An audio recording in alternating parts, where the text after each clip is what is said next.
Open Your Eyes is brought to you by the Belize Bank. Our country, your bank.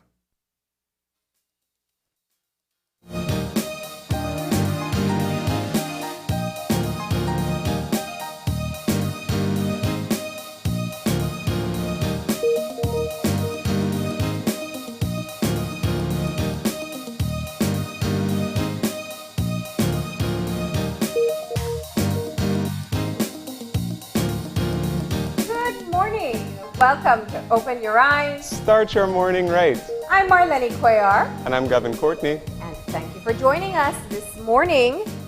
It's a really beautiful morning. Don't know if you caught the sunrise, but that was really nice too. Yeah, but it's just this wonderful early morning breeze. It's very tempting to kind of not show up for work and just do something outdoors and enjoy it. Oh yeah, and I definitely saw people, on the way here taking advantage of that, riding bikes, walking around. It looks- Yeah. And better take advantage of it now because it still steams up in the middle of the day. Oh yeah, it's been really hot lately. Yeah. But of course, we'll be giving you our weather update a little bit later. But there is a lot to talk about. There's a lot going on both locally and abroad. And we can talk about a bit of international news. As you probably know by now, if we are looking at the situation in Haiti, which is, of course, one of our neighbors in the region, but of course, it's been a very unfortunate, heinous situation where their president, Jovenel Moise, was assassinated yesterday. And of course, this is a significant step. We know that that Haiti has experienced a lot of political instability over the years, but of course, we haven't seen a situation like this in a long time, and it's very, very concerning for the region. We know so far that suspects have been arrested. I believe that it's 4 at this point, and 2 of them have actually been killed. But that situation, of course, is still very volatile, very active, and it is important because things that do happen in the region do affect us. Of course, and I think that putting it all into perspective, we've all and we've had frequent reports even here, and I think the situation in Haiti really was put on display when we had our football team travel there, Yep. and they saw firsthand and even documented just what the level of unrest is like in Haiti. It is not uncommon. They do struggle quite a bit, not just with poverty and several other social issues, but flare-ups tend to happen more frequently than not. But this is an escalation to a level, I think, that is extremely concerning, and the fallout since then has been one. I think that the entire world is very concerned as to what's taking place at this moment. The First Lady was also injured in the assassination, and she is currently in the United States getting treatment. Yesterday, there were some reports going around that she had passed, but the latest information that we gotten was that she was being treated Yes. in the U.S. And of course, our own government, our foreign ministry, as well as the Prime Minister himself, has extended his condolences to the family of the president, as well as several other leaders and governments across the Caribbean. We've seen statements from Prime Minister of Barbados, Prime Minister of St. Vincent, Jamaica as well. And of course, the situation in Haiti has been very volatile since I believe it was earlier this year, I think it was February. The term of the president was supposed to have come to an end, but there was no changeover of power, and President Moise was actually sort of ruling by decree. And that is what has really sparked all of the instability, which of course, as you mentioned, our football team experienced firsthand. But I don't want to lose the opportunity to say that whenever we discuss Haiti, we often focus on the problems, but we sort of gloss over what the cause of the problems are. And we know there have been lots of attempts to destabilize, to underdevelop, deliberate attempts over several generations. So we always see the results of that in situations like this, Yeah. and it's always very unfortunate. Yeah, and it's I think oftentimes looking from the outside, what is most concerning for me is to see when people start to the protests are triggers and there's an uprising, but there are no results that come from it. And coming from a country where, we abide by peaceful protesting, we usually are kind of quiet complainers and we don't take a lot of action. When you see things like that, where the citizens of the country come out and show their discontent, oftentimes in violent ways, which I'm not saying we condone, it still has no results. It still has no results. And so, what we know so far is that they are saying that the attackers may be foreigners, and they're still trying to determine what nationality they are. And they're also saying that they do believe that Haitian nationals assisted in the assassination. Yes, and as you saw on the screen just now, he was assassinated at his own home, so that is why the suspicion is that this had to have been a very highly coordinated attack. Of course, Haiti is a country with millions of people. The president has lots of protection. So for him to have been, for this sort of a security breach to have occurred in the first place raises a lot of questions. I know there were reports, as you said, that some of the attackers were speaking foreign languages, not French or Haitian Creole. So, of course, as that story continues to develop, we will keep talking about it and we'll keep monitoring it because, of course, Haiti is one of our brothers in the Caribbean region, and of the situation there is very, very sad. Yeah, absolutely. And that's what's happening in Haiti. We know that we also have some Caribbean countries that are recovering from Elsa as well. Speaking of people from Barbados, they were out of power for a while, out of water for a while. They just got things back on track, most of the country, that is. And I think as I kind of put it into perspective, we kind of saw the storm just pass by the Eastern Caribbean, and we haven't thought, for me, I didn't realize the amount of damage that they had sustained and the challenges they were having after. And just keeps on being a good reminder for us that we got to think, we're still in the hurricane season. Yeah, it is a timely reminder, if nothing else, because, as you rightly said, Barbados did experience quite a bit of damage. And, I saw some videos, some pictures of what was going on there. And then, of course, the other countries it hit as it did weaken. But it still did cause some damage as a tropical storm to countries like St. Vincent, and it did eventually pass over Jamaica and Cuba, and we continue to monitor the weather, and we hope that we can make it through this hurricane season without any serious storms. All right, but that's taking an international look this morning on some of the stories that are unfolding. But we got to get moving into our show for today. That means a bit of motivation to get us going. And so it's time for Eye Opener. Our Eye Opener, taken from DailyOn.com, goes like this. Human bodies love flow and movement and respond in kind when used in this way. Our bodies love movement. When we stretch or dance, our bodies adjust, realign, and start to become fluid with the rhythm of life. Our mood lifts, and we feel more connected with the world around us. If you're feeling stuck, ready to release old energy, or eager to feel more alive, try moving your body by giving your muscles a chance to do what they were created for. You may find that all areas of your body and your life benefit as well. Imagine how freeing it would feel to trust your body's movements completely, knowing it has a perfect strength and rhythm of its own. See if you can sense your bones providing graceful support, your muscles and tendons expanding and contracting in just the right measure, your lungs changing pace to fill deeply with fresh air. Movement is a vital celebration of life. It is a way to proclaim your existence and relish in the joy of being alive. Today and into the future, give yourself the gift of your body in motion. I really like this eye opener.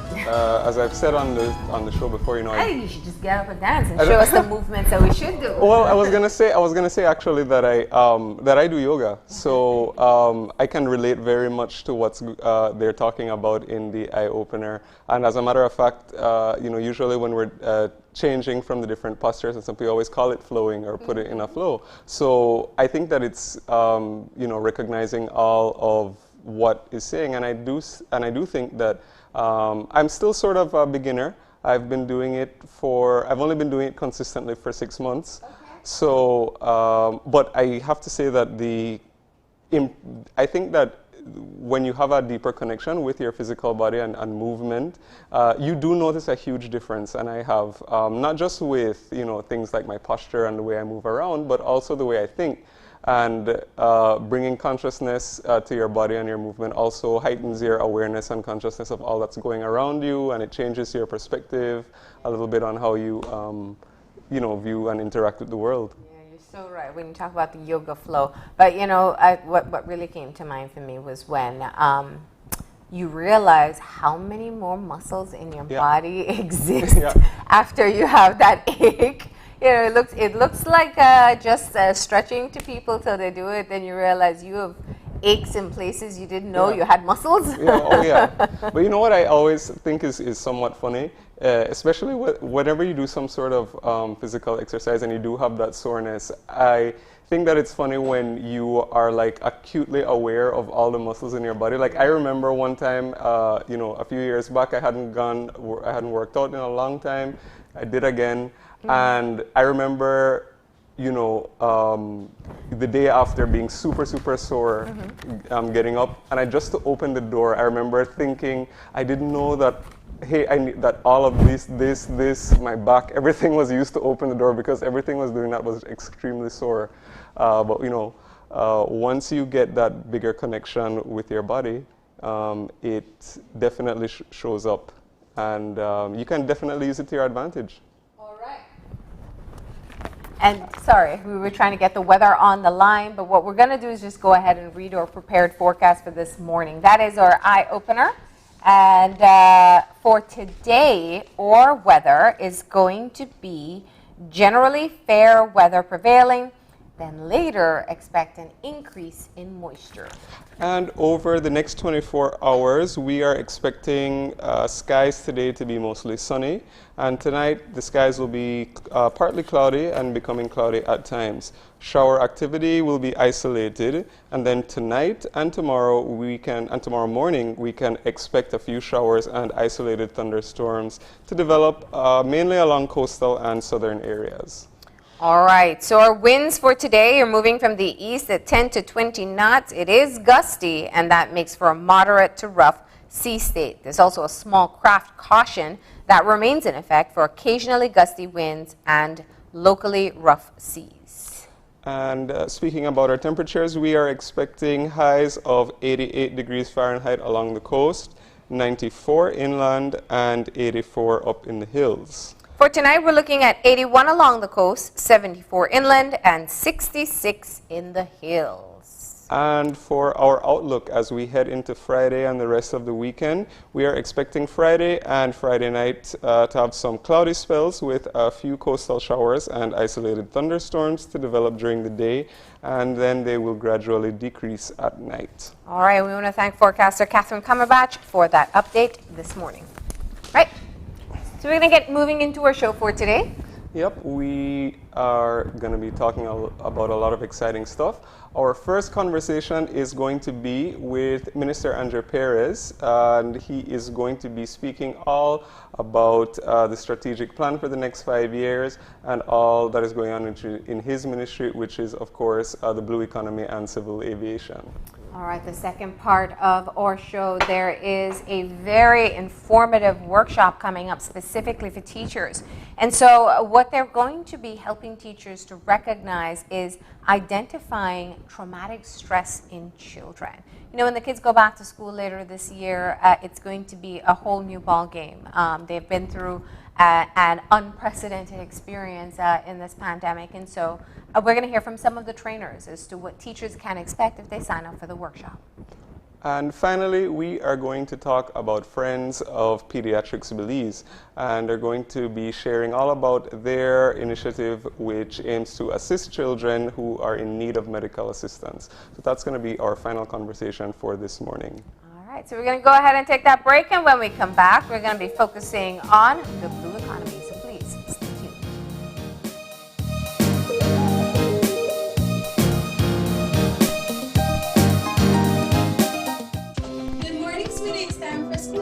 Are you a teacher or public sector employee who is thinking of owning your new home? Get the keys to your new home with Belize Bank's all-inclusive mortgage, the best financing option in Belize for your new home purchase or construction. Inclusive of all mortgage-related fees, no down payment, affordable terms, amazingly low interest rates. Visit our nearest branch to speak to one of our financial advisors to discuss how you can be one step closer to owning your new home. Some conditions apply. Es un hecho. Únicamente con Smart obtienes todo realmente ilimitado. Solo con Smart obtienes datos ilimitados en cualquier momento. Mientras que con el otro proveedor solo son datos dobles los fines de semana. Con datos ilimitados todos los días no hay necesidad de esperar, así que es un hecho que nuestros planes ilimitados superan a la competencia. Por lo tanto, no permita que le digan cómo y cuándo usar sus datos y obtenga llamadas, mensajes de texto y datos ilimitados. Vive la verdadera experiencia de planes ilimitados con Smart. Es un hecho. Haga el cambio y viva Smart.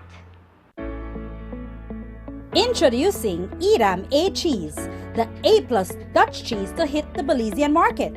As the name says, it is of A-class quality, the best Dutch cheese in Belize. Edam A Cheese is creamier, less salty, and simply more delicious. Don't be left out. Get your A Cheese at a supermarket near you.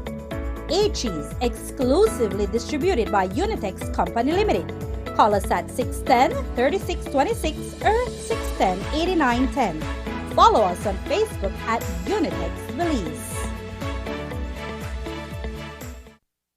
Whether you're at home, on the road, at work, or at school, if you see news happening or suspect that something might be up, call or text the Channel 5 News Belize tip line at 672-5555. You don't have to give us your name, just give us the tip. That's 672-5555. Call or text us so we can check it out. And we'll be back in a few, so stay tuned. Thanks, Jen. Hey there, we know you have to head out to work shortly, but don't forget that you can stay tuned by watching us on our Facebook live stream. Find us at Open Your Eyes BC, and you can continue watching there. You can also download Facebook Watch on your streaming device, and you can watch at your own convenience. And for all the behind-the-scenes fun, follow us on Instagram at OYE Belize. So, find us and follow us today.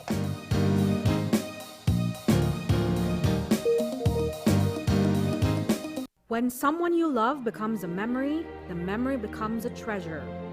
Channel 5 introduces the Daily Obituaries. The Daily Obituaries will broadcast all death and funeral announcements and memorials to honor your loved one's life and memories. The Daily Obituaries airs on Channel 5 prior to the evening newscast, with subsequent repeats at 10 p.m. and 12 noon the following day. It will also be placed online on our social media platforms, all for a standard package fee. Celebrate their lives and memories with Channel 5's Daily Obituaries. Honor in life and reverence in death.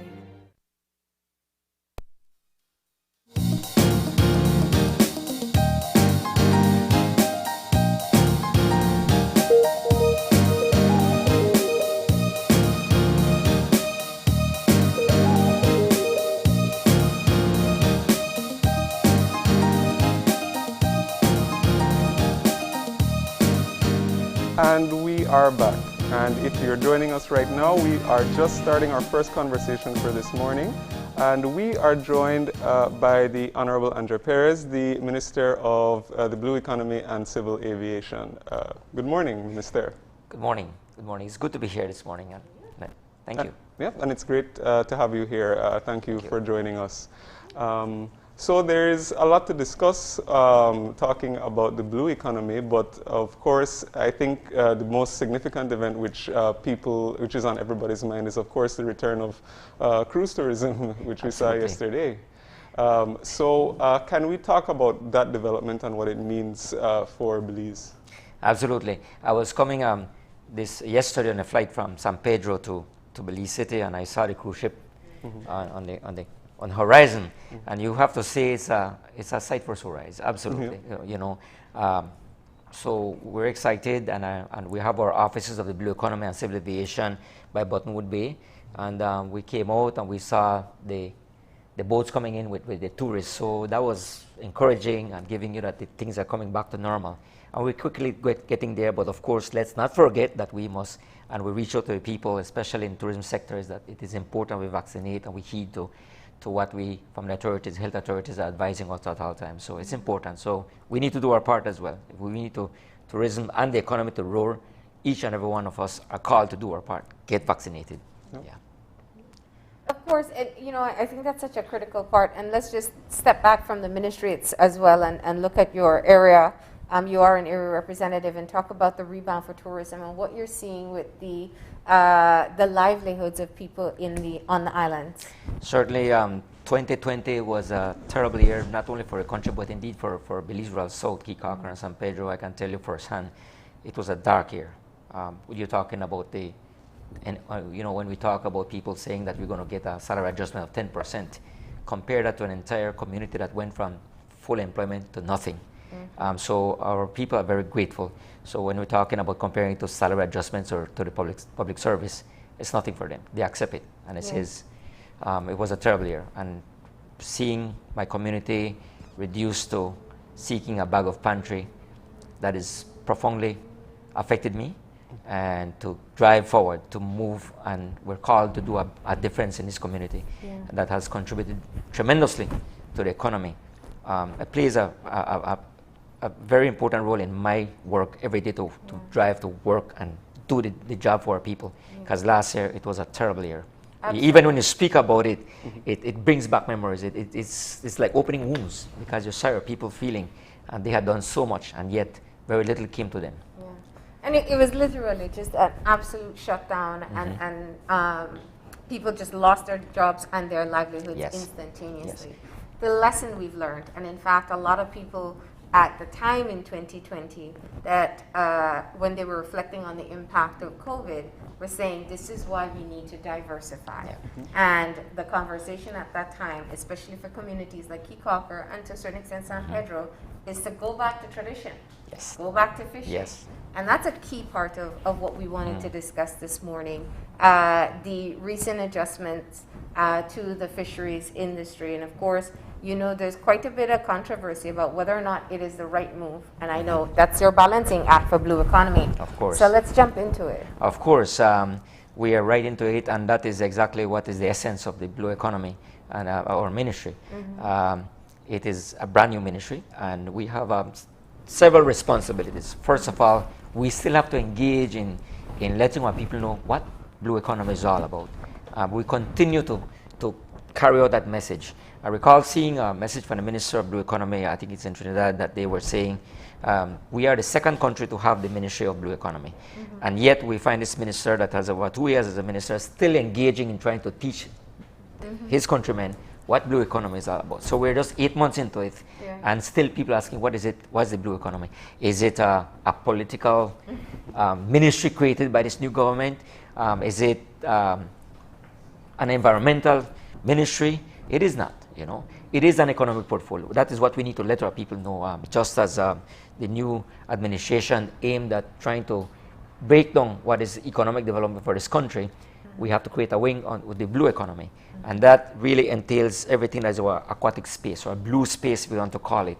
Anything that is extracted from the seas, the coast, but at the same time we make money out of it, but at the same time that we preserve it, that we grow in a sustainable manner so that our entire mangrove, the coast is preserved, and the waters that we not overfish. So that is the balance that the blue economy comes with. And it can become controversial at times. We are prepared for that. I am prepared for that, to accept these things. But we always move forward in the interest of this country and interest of preserving it. So blue economy is really brand new, but our aim in the strategic plan that we have for the next 5 years is to reach up to that level to compete as the tourism sector, agriculture sector. Fisheries can get up there if we do it the right way, and we will do it the right way. Yeah. Well, the right way is the key part of the conversation. When you're talking about changes for the fishing sector especially, a key part of it is looking at the consultation that takes place. So let me hear from you as to how much you have been able to get feedback from the fishing community and even the environmental groups associated with pushing sustainable fishing about the changes that are being proposed. Absolutely. We from the blue economy, when it comes to consultation, we do not view anyone as someone that we need to reach out. We consider everyone partners. The fisher folks, the NGOs, all the social partners involved, the coalitions, everything you talk about, we consider them partners, including the cooperatives, including private sector. We must all engage and then understand that the blue economy, there's much to be done, and to do it forward, we must all engage as one group. And that has been the main goal, and in the plan of the blue economy that we need to move forward is engaging with everyone. Consultation is important. And I know that we've passed certain legislation that puts us on the spot, but we're prepared to deal with it and to answer it, and we need to carry out that message that I think that there has been wrong interpretation of the legislation, because whatever we pass in legislation is important. It serves the good of all our country. And you know, just earlier you had just spoken about being 8 months in and still having to sort of explain what you know, is the blue economy. But can you also talk a little bit, you know, and you can even shed a little bit more light on the legislation if you want to, but can you talk about some of the work that you've accomplished so far in these 8 months? Absolutely. We're talking about SI 47. That's what we're talking about. The one where we're talking about permanent residents able to acquire a license to fish. We'll get to that. But I want to say that on the blue economy, engaging with everyone is very, very much important. And at this point in time, if we talk about the 5-year plan that we have, a strategic plan that we have, it's basically we're talking about the blue economy unleashed. In 8 months, we have done so much more that was never done in the fisheries department for the past 10 years. First of all, as your minister, I'm engaged with the department, speaking with each and everyone there. I've visited different places. I've been to the south. I've been to Hunting Key, where there are the fisheries outposts there. And the conditions that our fisheries people are living is unacceptable. So for us to move forward in blue economy, we need to inspire, we need to motivate our staff. And how do we do that? By putting them with the right equipment. I cannot speak about salaries because it is all, we're on this together. However, in any way we can inject whatever funds that we get out there. And it is available under the blue economy, providing we make a good plan, a good proposal, good presentation, and being accountable and transparent, which we are doing. We were able to translate that and send it out to our people right there. As to the legislation we passed there, I believe that there's a perception that's been given out there that it is linked to illegal fishing. And overfishing. And overfishing, absolutely. And that is not so. And first of all, I think it is xenophobic. We're leaving some people marginalized, and it's baseless. That's pretty much what we're talking about. It's not to be confused. Transboundary illegal fishing is always there. We have to fight it by way of intervention, patrolling our waters, equipping and working with our partners, the Coast Guard and all the NGOs that are patrolling, especially down south. We are working with them. So we have to find the funds to implement that. But how do we mix that with speaking for the records? In 2019, prior to elections, there were 40 registered permanent residents as official that they can fish legally, 40 people. When the laws passed because of political expediency, it was changed that only Belizeans. Now that sounds like the right thing to do, but what you're doing is you're displacing 40 families who have wives, children, who are Belizeans. But you're confusing them with illegal fishing, with overfishing, as you mentioned, and very little has done. We can't compare these things. And even though we pass legislation, these people cannot do fish, you're actually making them illegal to do it. But then the transboundary illegal fishing still continues. So what we're doing, we're correcting it. We're making 40 families able to legally fish and provide for their families. This is the Belizean way. We have to provide for our people. If they're permanent residents, it is the right way for them. It is the moral thing to do. Let them legalize them to do the fishing. And then we still have transboundary fishing, illegal fishing. Yeah. We have to work with that. So we don't want to mix these things, and I think that is what we want to pass out the message. Don't mix those things. Illegal fishing is something else different. Overfishing is something different. As of now, my records show that only 7 people have registered. And that's 2 Americans. Permanent residents. 2 Americans, 7 permanent residents. 2 Americans, I think 4 Hondurans, and 2 Guatemalans. That's it. That's it. And they reside in Belize. They reside in Belize. That's the other thing. Vetting them is important, and that's what we will do. Mm-hmm. Right? Well, I mean, I think stepping back to one of the things that you said earlier, you said that you hear xenophobic comments, that people are seeing kind of a them versus us, yes. Outsiders given more access. My question is, you looked at this situation where 40 families were excluded, but how much does this impact? You know, the fishery stock is, as we know, for years, it's been shrinking. So when you allow more players in, that's where the concern for overfishing really comes. Marlene, when you talk about over 3,000 registered fisher folks, mm-hmm. and you talk about 40, what's the difference? What's the comparison, right? Overfishing is something that is not about adding more fisher folks in there. It's not about it. It is about managing our resources. And I think that is what has been affecting us, that there hasn't been really good management of our aquatic resources. And that is what the blue economy comes in. We have got to grow. We need to have the figures. How much lobster did we produce? How much do we want to produce in the next year? We're talking about lobster, which just opened, which is conch, all these excellent products that we make. Are we getting value for it? We know we can't overfish. We know that we have peaked, and that is what the resources coming out of the fisheries department. We have an amount of information that can be shared. We have it in the fisheries department, in the coastal zone management authority as well. That information is available for everyone. So with that, we equip ourselves to move forward for the next 5 years. We know that we cannot produce more lobster as compared to that. We have peaked. Lobster, conch, it has reached a point. So how do we do it in a sustainable manner? So we have to do it and manage it better, getting it better prices for it. We need to, as opposed to this year, we have an excellent price being offered, and you know the news is fetching $30 a pound. Yeah. But how did it happen?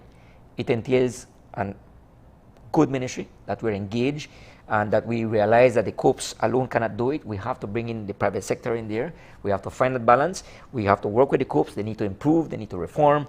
That is part of the blue economy. So it's not about overfishing, but knowing that we have reached a peak, but we need to manage it better. How can we export it and our products? How can we put the seal of the blue economy that pound of lobster that you buy in the U.S. market is better than a price of lobster you're buying from anywhere else in the Caribbean? And for a long time, we've talked about shifting to value-added products as Absolutely.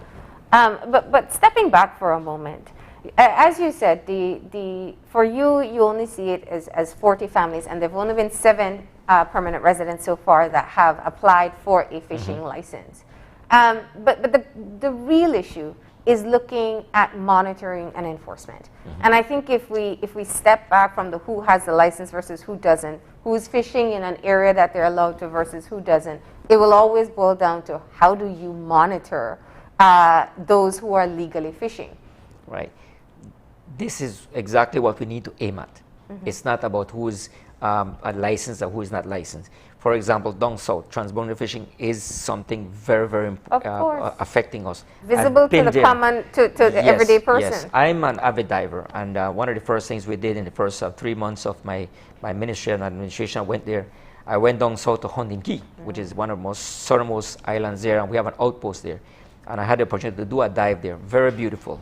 But when I came up, I asked my dive master, I said, where's the fish stock? Mm-hmm. It's done. Mm-hmm. So that tells you something. So that we have to do better. We have to do more patrolling, intervention. We have to work with the Coast Guard. We have Tide down south that does a great job, but no one alone can do it.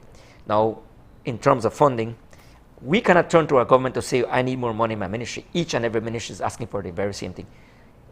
Under the blue economy, we are called to seek out the resources. It's available, but we need to make those right proposals, getting the fund, which we are doing. And incidentally, last week we had an excellent presentation where we actually were able to secure an atoll of 1,500 square miles to secure as a no fishing of sharks. That in itself lends itself to funding. That funding can be used for these types of intervention to empower our fisher folks who got disenfranchised or marginalized because illegal gillnet also was another thing that came on board. And these fisher folks were left behind. What next to do? We were left with that. We inherited that problem. How do we empower these people who are left behind? So these type of funds is what we are using under the blue economy. So it's going well. It's going well. And how do you find the engagement with the actual the fishing community and in working with the newly formed ministry in all of these initiatives?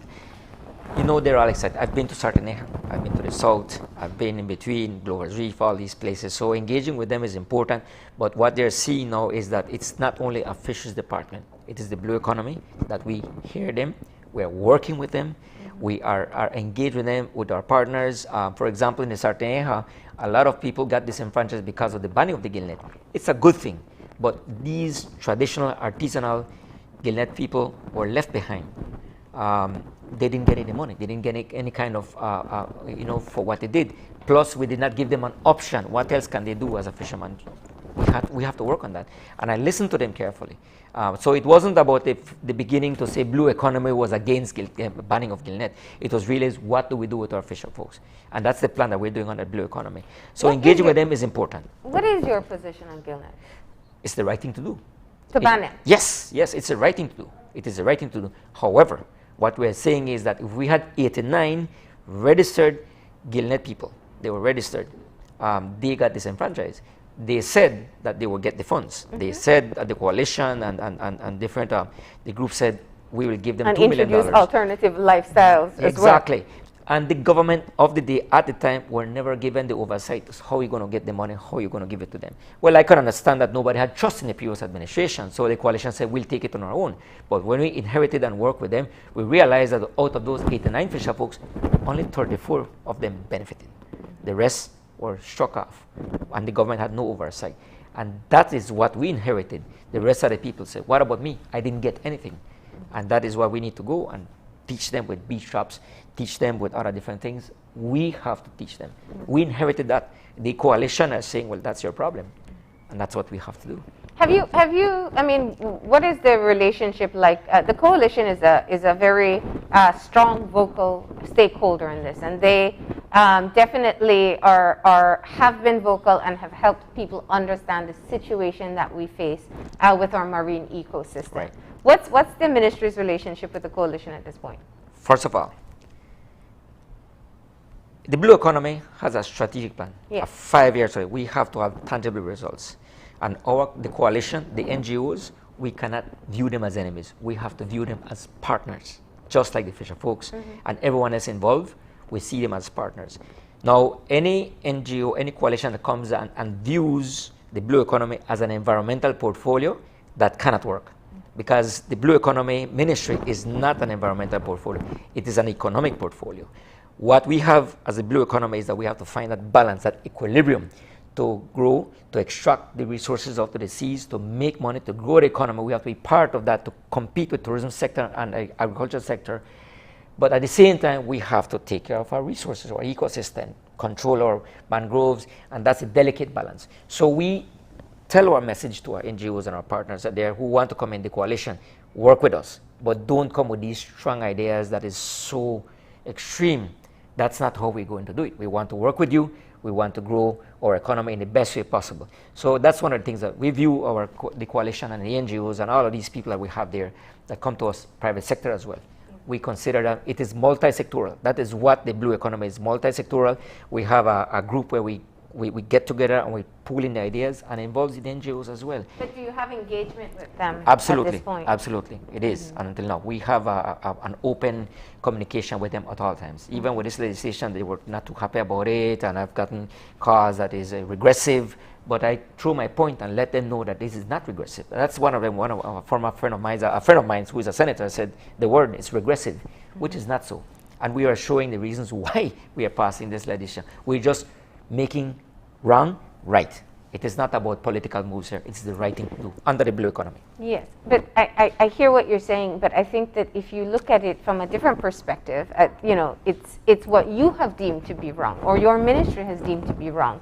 The exclusion of 40 families in this case, or the few GillNet users, you look at the minority versus the majority of the overall bigger picture. Yes. How do you justify that to the public? How do we justify that? What difference does it make?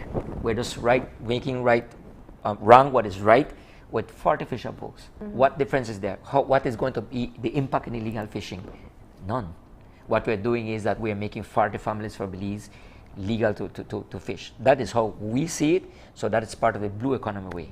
So I don't see the logic when you come from that angle, that is we're going to make a difference in terms of making legal fishing more.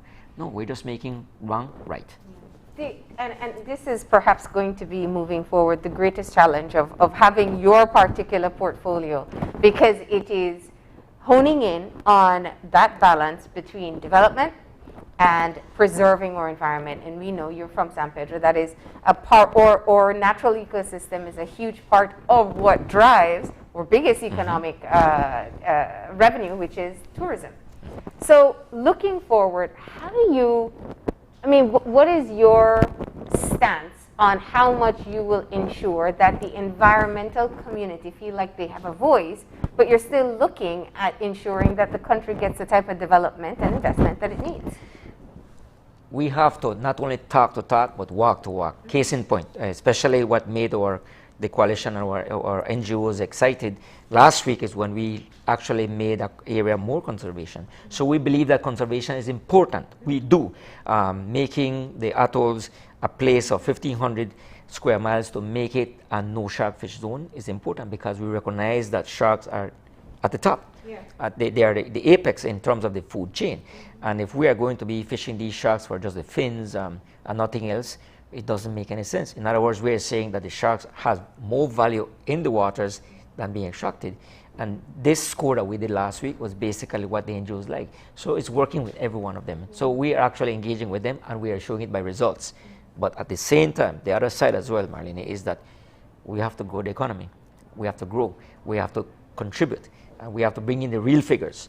A blue economy wasn't just created as a beautiful name for sake. We have to real tangible results. And in 8 months we have done so. Case in point, the lobster season just opened the 1st of July. It's fetching $30 a pound. Unprecedented. But that is a result of combination of co-ops and private sector to come in between. No one left behind. $30 a pound, we're doing well. And if that goes well, we're looking at contributing as much as $60 million alone in lobster by the end of the year, the season. That's already, we're big guns already compared to tourism and agro. We're getting there. And that is actually the game and the goals of the blue economy. And you know, you're talking about lobster, and all I'm thinking about is how the conch season closed early. That's still a very delicate situation for us there as well. Mm-hmm. That is where we're talking about the lobster and conchs. It is limited. It is not infinite. That is the most important thing we need to understand, is we're not increasing quotas, increasing production. We can't do it. It's just not out there, right? And also intervention is important. We have to do patrolling. We need better boats. We need more machinery. We need more people to do it, and honest people to work out there as well. That is important in the blue economy, to have honest people working with us. I can tell you that with lobster, it is very much properly managed, and we are working on a plan as well to do it better whenever the conch season open as well. We need to get better prices for our conch. I think also the blue economy has to play a role to let the world know that if you're getting lobster or conch or crab claws or anything coming from the biggest barrier reef in the entire Western Hemisphere, has to have a value compared to any other Caribbean country producing that same product. So we have to work on also marketing, the seal of the blue economy, that when you're getting you go to a market in the US and there's a lobster from Belize and lobster from Bahamas, the lobster from Belize should and will fetch a better price, because it's coming from somewhere that is not novelty. It's a World Heritage Site. So we need to work with that. We need to market it to get better prices, and eventually it will trickle down to our fisher folks. Value added as well is something that I want to talk about. It's important as well.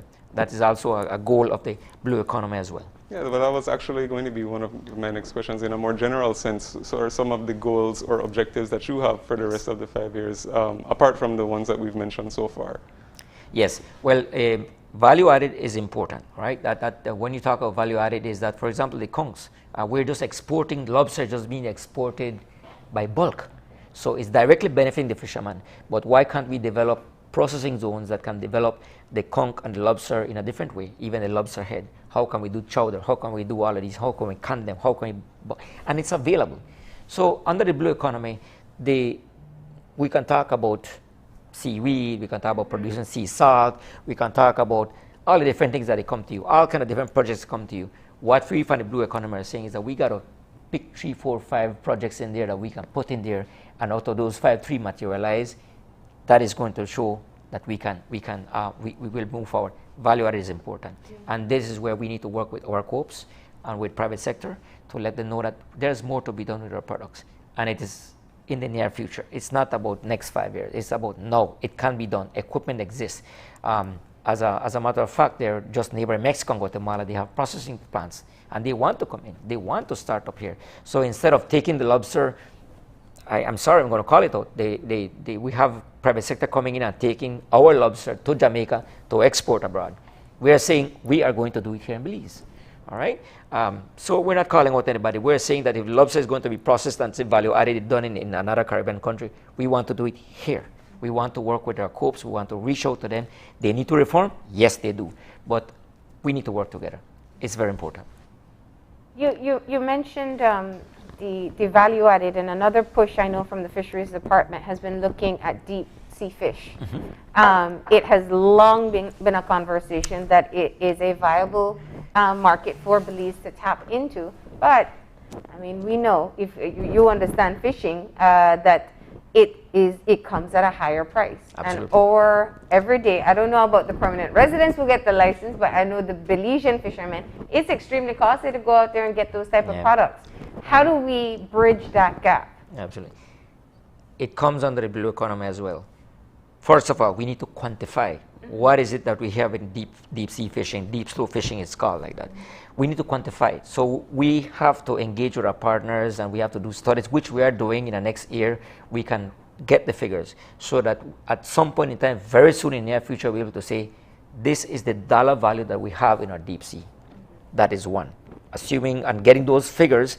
Secondly, we need to empower.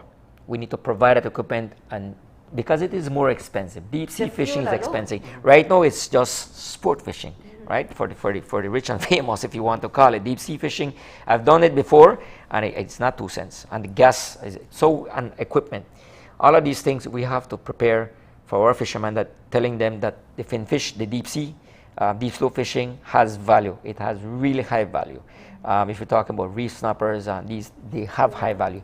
So we need to extract it, but we cannot give it to international fishermen to come in with all the equipment and extract it, and it says, oh, this is what we're doing. We have to empower fishermen. And that is what we're working on very much so, to let them know that other than just reef fishing, there's more out there and higher value. But we need to prepare them. We need to provide the funds and assist them in any way that they can do deep sea fishing. And this conversation has come up before, and I'll tell you, from interviewing fisher folk right here on the set, they've looked at things like, who is going to help? Why not help offset the cost of the fuel? Why not help offset some of the costs that are associated? Because they see that the fish stock is depleting. That's a fact, not just Belize, across the world. I agree with you. This is also the job of the blue economy, for example, and I've said it before in Cabinet, I've voiced my concern that when we talk about agriculture, getting a tractor there to do work, you can get these type of extra duties removed because you're bringing a machinery that is going to work to contribute to agriculture. We see outboard engine as luxury. Is you go and buy an outboard one, is because you're going out to sea and you're going to it's leisure. But for our fisher folk, that's a work machine. So we have to work along those things to say, empower the fisherman that when you go and buy an engine, an outboard, we should consider that as well, just as agriculture. That's part of the blue economy, to provide these things for them, knowing that gas is something, fuel is very expensive. I don't want to engage into, we would love to have some kind of concessions given to them, but that's not now for this, given the way how the economy is, it's not something for us to discuss as well or to go to cabinet. It's going to be futile, we have to be real. But certainly in different ways how to do it, we can. And, you know, speaking of other goals, apart from deep sea fishing, it also occurs to me that when we talk about engagement with partners and stuff, you yourself said that you're a diver. How is it the collaboration with your ministry and other ministries such as tourism and stuff in order to keep things sustainable as well as look at economic interests? All right. First of all, the Ministry of Blue Economy and Civil Aviation cannot just work alone. We understand that. So we have to engage with other different ministries. And no other ministry that we have to be inherently intertwined is the Ministry of Tourism and Diaspora. We have to work together, and we are working together. can tell you that at the Ministry of Tourism, we are working together with the minister himself, Anthony Mahler, the minister. We're friends, we work together. We're working at the CEO level, at the ministerial level, and we know that these two ministries are linked. Civil aviation, blue economy, and tourism, they're all linked. And we're constantly, if there's any other minister engaged the most, is the Ministry of Tourism. That is one, is important. Getting the figures in civil aviation, let's not forget that as well. The figures coming out of the airport, the PGA, is very much encouraging, and that is coming as a result of working with all the different departments again. It is also a multi-department area, the immigration, customs, BAHA, and the Ministry of Tourism. We're all engaged in getting the PGI activated as well and making sure it moves efficiently. Very important as well. Yeah. Let's divert for a second to civil aviation, because it is a part of your portfolio and we don't get to discuss enough. Because you know, Marlene, someone told me, he said you have two portfolios, and every time the blue economy takes over the picture and it kind of overshadows civil aviation.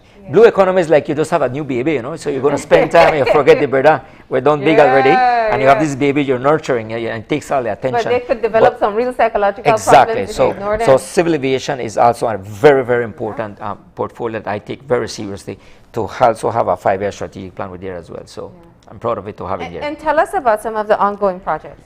Okay, for example, the civil aviation, we have to modernize it. There's a lot to do there. We have another 5 years plan that we reach out there.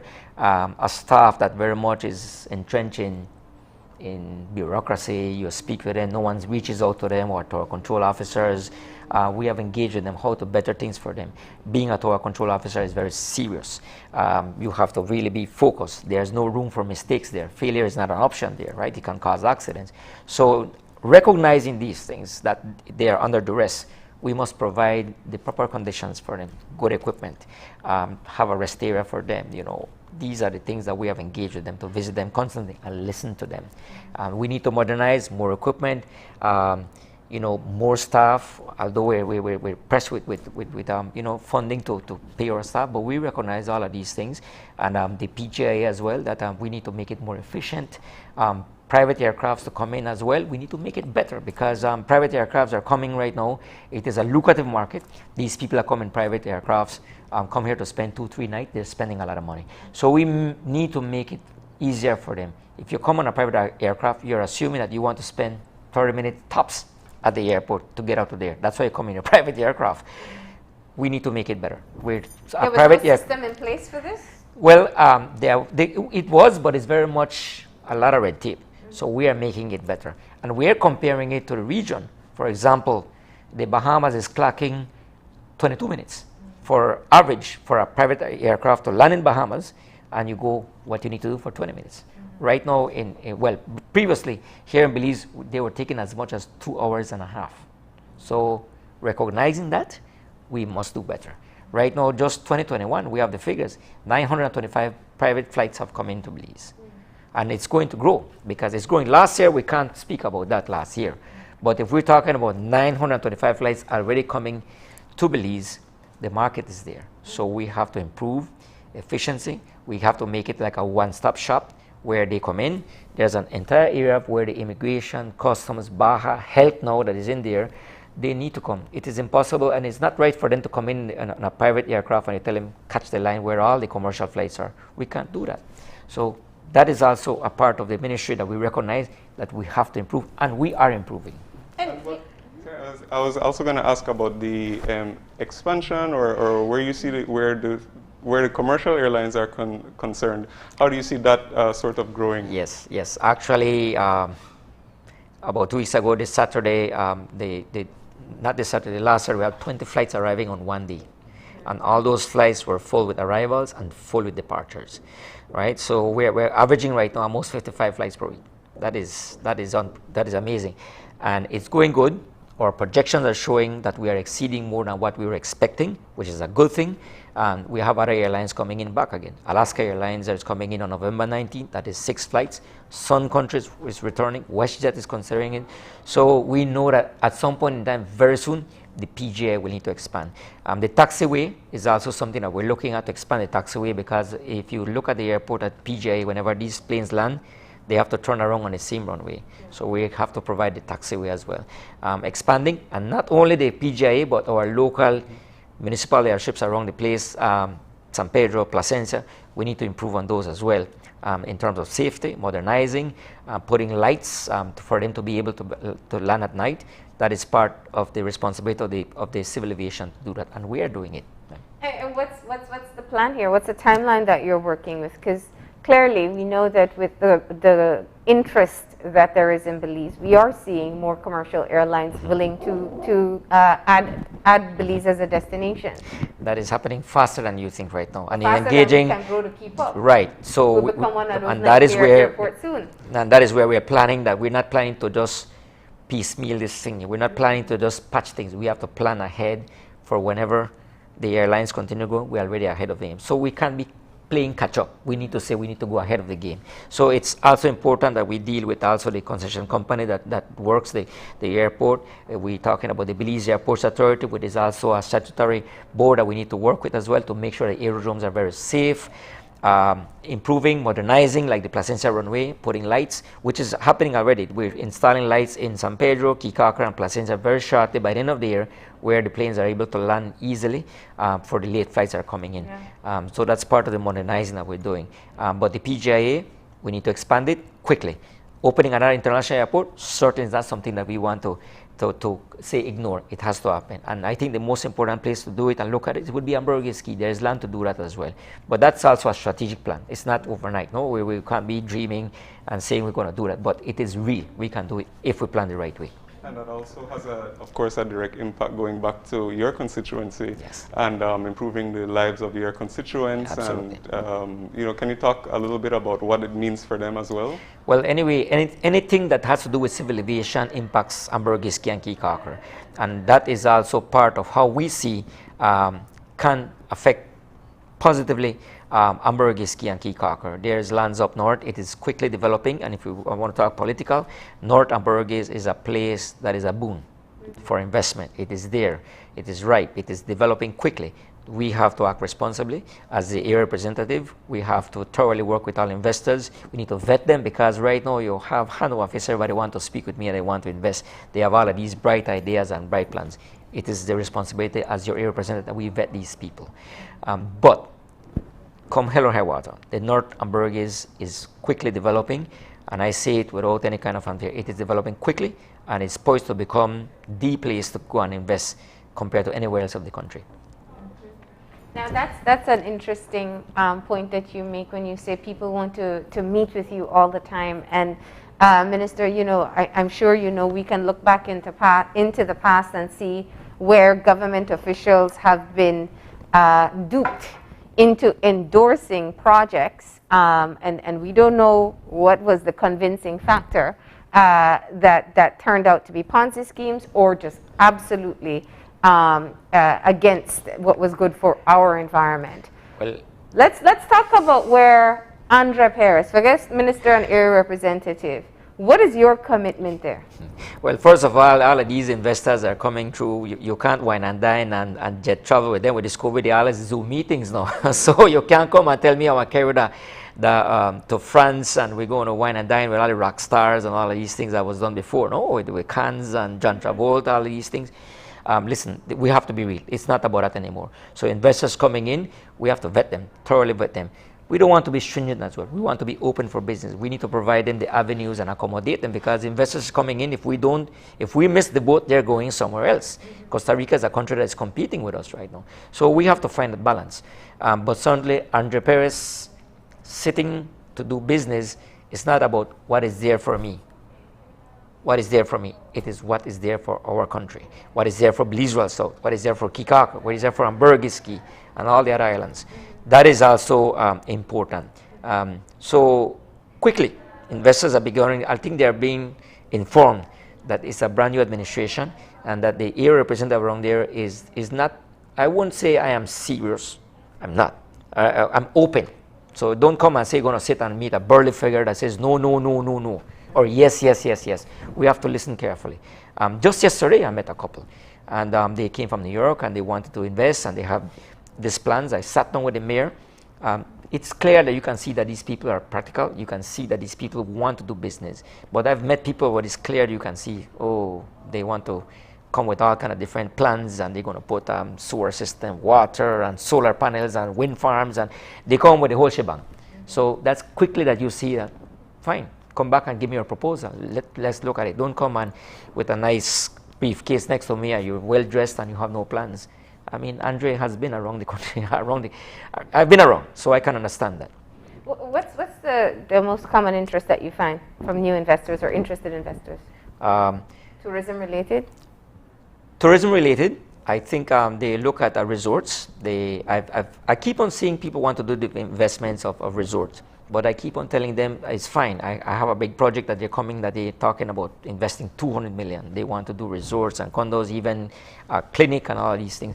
But I ask these questions: how many people are you going to employ? Oh, we're going to employ 500 people. Where are they going to live? That's the political director that comes to me. Where's the housing projects? Where these people are going to be working for you, but where are they going to live? So we have to get real. Come back to me and tell me what is it that you can do for our people. Do you have a housing plan? Do you have a rent to own? And there's land available up north, privately owned. There's a lot of land. If you take a tour of up north, it's a vast tract of land. Ambergris Caye is about 26 miles long. It's a huge island. It's bigger than the Cayman Islands. And everything is concentrated just in San Pedro. Yes, yes. So developing up north is fine. The roads are going to come, the water is going to run, electricity, sewer, they're all going to come. But where are our people going to live? That's the political directive I must aim for, that we have to create housing for our people. Land is a big issue right now. It's a whole mess out there with the lands. But we have to cater to our people, and that's also my political directive, that I have to cater to my people. Now, before you go, of course, we have to talk about yesterday, as we said, it was a big day for cruise tourism. And the conversation is still ongoing with the status of 2 pending ports and 1 already in process. Tell me from your point of view what you think of 3 ports being established. Everyone has a right to invest. Everybody have proposals. But as to quote what my Prime Minister said, and he said it very clearly, and I support it, is that we have to let due process come in. Everybody has a right. We have the different clearances they need to do. We as political people cannot say we don't want that or it's too much. The people who are clamoring, you have the NGOs, the coalitions will be saying no more ports. And then there's investors says more ports. I believe that it should be going the way where they apply, and all the different departments that they need to go through the clearances, environmental clearance. But we from the blue economy would never support any kind of dredging that's going to dump back, dredging that's going to go back into the sea or go back to the reef. That's not the blue economy. We make it clear on that. So if you have a plan, come with it that it's going to be sound, environmentally safe, and for development, yeah, we're willing to look at it. But we don't want to get into that. We don't want to say I'm going to support it and another minister says against it. Let due process follow. That is my stance on that. So you are saying that if all 3 are able to get their environmental clearance, let's just say it's fine that Belize has 3 ports. Why not? We need to grow. We need to compete. We can't be thinking about a small country. We need to compete at the regional level. We need to be competitive. So I don't see any harm in that. But as I say, from the blue economy standpoint is that we need to make sure it's environmentally sound. So the economy is going to grow, whether it's going to be damaged or not. We let the departments do that kind of thing. So when we stand on that, we stand on empirical and technical advice that we've gotten, then we stand on it. That's how I see it. And just as we close, I'm sure, you know, since you've had some time in the ministry and you've been doing your rounds, what do you think are some of the untapped potential, specifically for your Blue Economy Ministry, that you would love to start to see people taking advantage of? We have a plan in the 5 years of Blue Economy, and and someone quoted it, they said the Blue Economy unleashed. But so we have to have results. Value added is very much coming. Much important. Value added is something that is going to, so it's about high time that we're not only exporting lobster, but we export it in a different manner as well. So we create jobs for our people, not only the fisherman is benefiting, but it's coming to a plant that is developing, has 100 So people. when you say value added for lobster, you're not talking about just exporting whole lobster, you're talking about being able to create an industry here where absolutely. we process. Can you imagine, Marlene, you go into the shop or to the supermarket and you pick up a can or a bag of already prepared conchs, 8 ounces, that is already prepared, diced up for you, that you want to go home and make a ceviche. Just open that up. All you need to do is add your tomatoes and everything. And in 10 minutes, you have a ceviche because your colleague is coming to visit you. But you're going to pay a price for that. It's going to be $5, $6, $7. But that 8 ounces of conchs turns itself, 1 pound of conchs turns itself to $30. As opposed to buying it for $15, it's now $30 because we broke it down, value added, and it's real. And we don't have to export it to the US.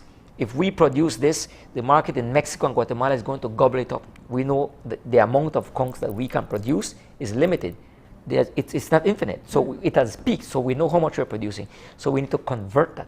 We need to make chowder, conch chowder on cans or bags. We need to make consommé, you know, all of these things, fish stock, all of these things can be done. And it's attainable. It is not something that is going to be in the next 10 years. It can be done this year. It can be done next year. And when you see that happening, you know that, and it will happen. That is what the Blue Economy is all about. And that is my main goal right now, is to whatever resources we have in our aquatic space, we need to make it more value added. Well, Minister, we are just about out of time. And we've covered a lot this morning, of course. So we want to say thank you for coming in, sharing some of your perspective, as well as your plans for both of your portfolios, as well as your constituency. So thanks for having this conversation this morning. I'm sure our viewers and Marlene and I appreciate very much. It's a pleasure to be here. Thank you very much, as usual. So thank you so much. All right. It's always fun. And it's good to have you here in person. Thank you. Yes. All Zoom right. things is all over. You get tired of it, don't you? Oh, yeah. All right. We're going to go ahead and take a break. When we come back, we're going to be talking about a workshop with teachers about identifying trauma in children. So please stay tuned.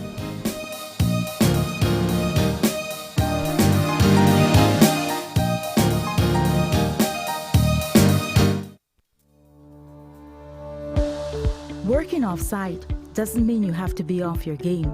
Studies have shown that simply adding a keyboard and mouse to your laptop increases productivity by 26%. Add a monitor and you'll be 35% more productive. At Fulltech Systems, we have what you need to enhance your remote work or e-learning experience. With devices such as headsets, video conferencing monitors, webcams, keyboards, mice, docking stations, all with the brands you trust. Keep connected with collaboration tools like Microsoft 365 Suite and Kaspersky and perform efficiently no matter where you are. Fulltech Systems, your technology center, where you'll come for the price, but stay for the service.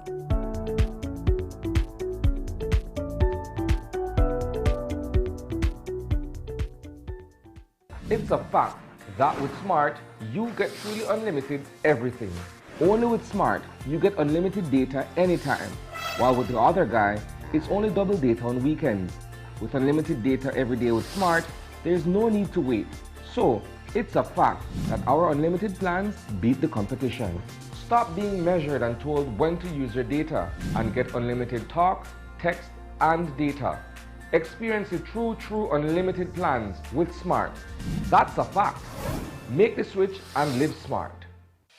The Social Security Board, in collaboration with the Labor Department, takes this opportunity to remind insured persons of the requirements for compensation when on sick leave. Any employee who has worked with an employer for at least 2 months is entitled to 16 working days of sick leave with full pay every year. This is how it works. Upon approval of a sickness or injury benefit claim by SSB, 80% of the employee's weekly insurable earnings is paid as a Social Security benefit, and the difference in the employee's salary is paid by the employer. This is to ensure that the employee does not suffer any loss of wages when ill. After 16 days, compensation for sick leave is paid as a Social Security benefit only. Some conditions apply. This message is brought to you by the Social Security Board and the Labor Department. Social Security Board, safeguarding you, your family, your future. Dwayne Moody, Isani Cayetano, Andrea Polanco, Paul Lopez. Your News 5 Belize teams do whatever it takes. Go wherever they need to go, so you can catch the story wherever you are, whenever you want, on whatever device. Channel 5 Belize on television, Facebook, Instagram, and YouTube. Because news is now everywhere, all the time. And so are we. And we'll be back in a few, so stay tuned. Thanks, Jen. Hey there, we know you have to head out to work shortly, but don't forget that you can stay tuned by watching us on our Facebook live stream. Find us at Open Your Eyes BC, and you can continue watching there. You can also download Facebook Watch on your streaming device, and you can watch at your own convenience. And for all the behind-the-scenes fun, follow us on Instagram at OYE Belize. So, find us and follow us today.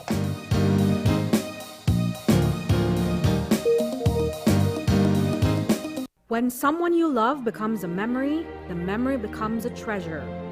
Channel 5 introduces the Daily Obituaries.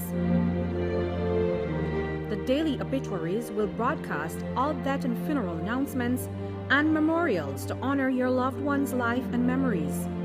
The Daily Obituaries airs on Channel 5 prior to the evening newscast, with subsequent repeats at 10 p.m. and 12 noon the following day. It will also be placed online on our social media platforms, all for a standard package fee.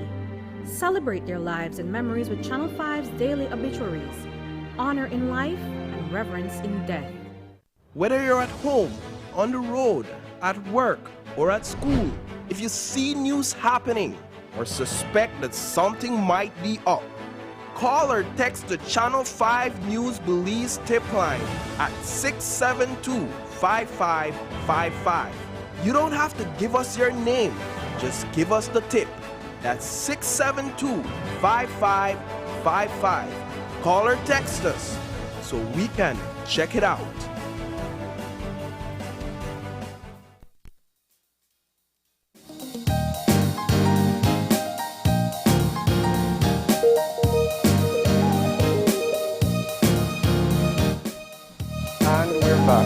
And if you're joining us right now, we're getting our second segment started for this morning. And we are talking about a very interesting initiative. It is actually a workshop for teachers. And we are focusing on identifying some traumatic stress that children face. And joining us this morning, we have Shireen Brewer, who is a trainer with responding to child traumatic stress workshop. And we also have Azalea Lariu, who is the facilitator of the workshop. Good morning, ladies. Morning. Morning. And thank you so much for joining us. This is such an important topic to talk about, especially considering all that everybody has been through in the past year and a half. And perhaps, Azalea, you can start us off talking about the beginning and the idea of how the initiative came about.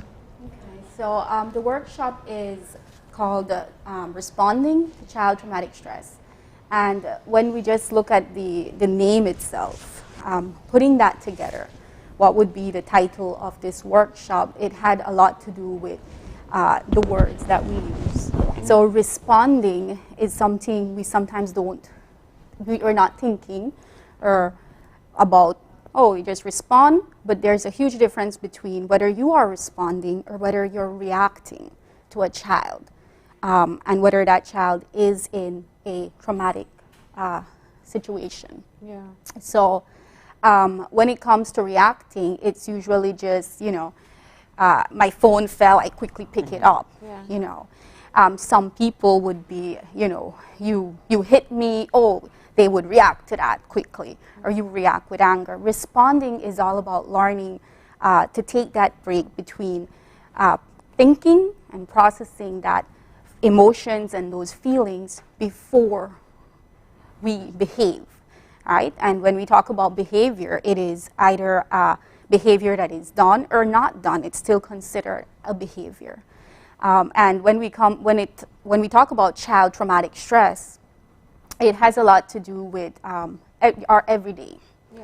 A lot of people believe that when we talk about trauma, it's just simply incidents, right? But there's also what we term complex trauma, right? And that is more than just one incident. So it's not being in a hurricane or COVID-19 came, the pandemic came, and it was one incident that occurred and it continuously built on it. So it changed our behavior, or what we knew as normal, how we knew to cope. And once we're not able to cope, right? Once we're not able to cope with our environment, with our everyday, that is when it becomes traumatic. So we cannot say that something is traumatic to one person and it will be traumatic to everyone. So it doesn't work that way. It has a lot to do with your environment as well, and the support that you're getting within that environment. Where did this idea come from that teachers needed to be included in looking at trauma in children? I mean, it seems like a no-brainer question, but now you're actually going into teaching them to look for signs. Right.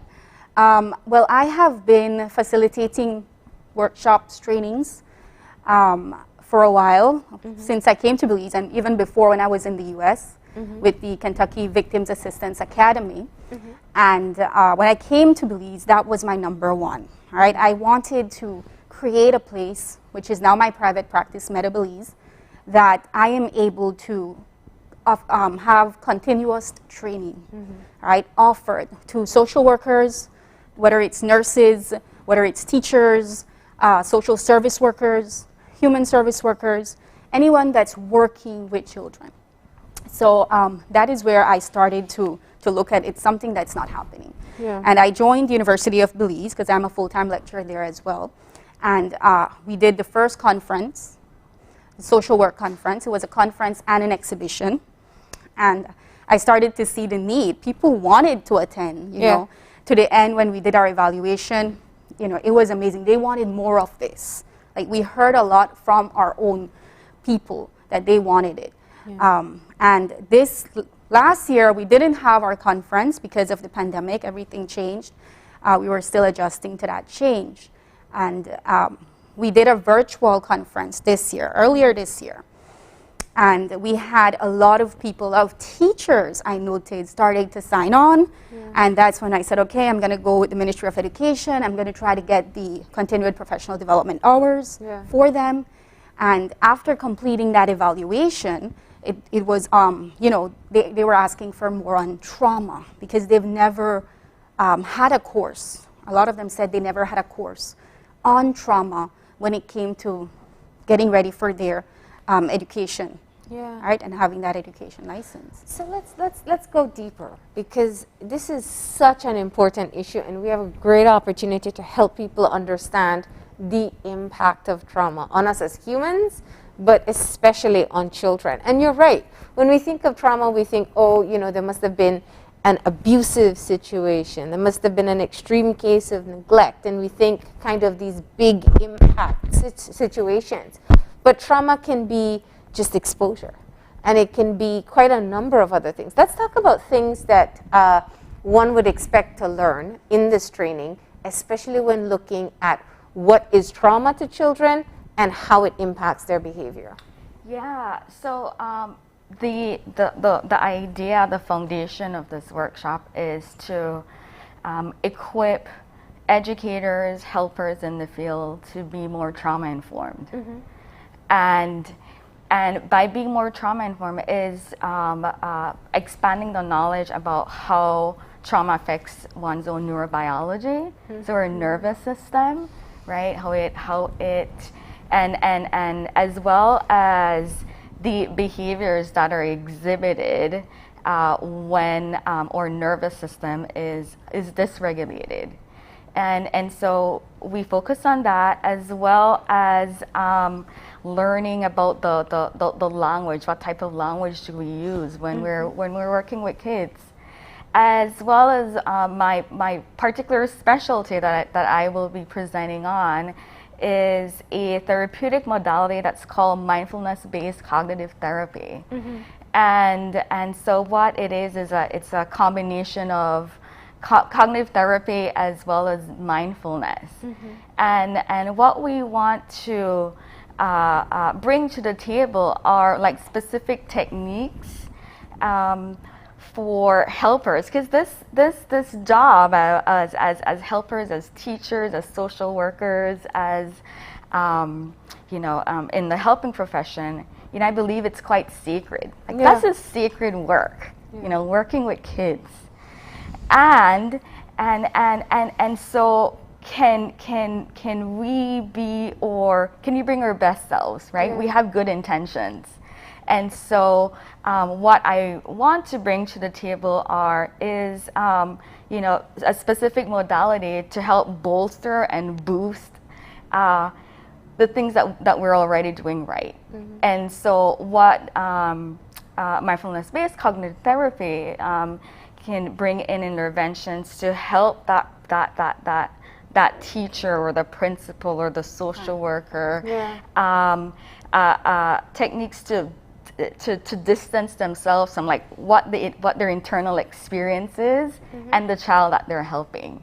And so to the degree that we're able to detach from what our triggers are, what we're seeing in front of us, what the behaviors we're witnessing, then we are able to really look beyond the behaviors and see what's underneath the surface and connect with that child.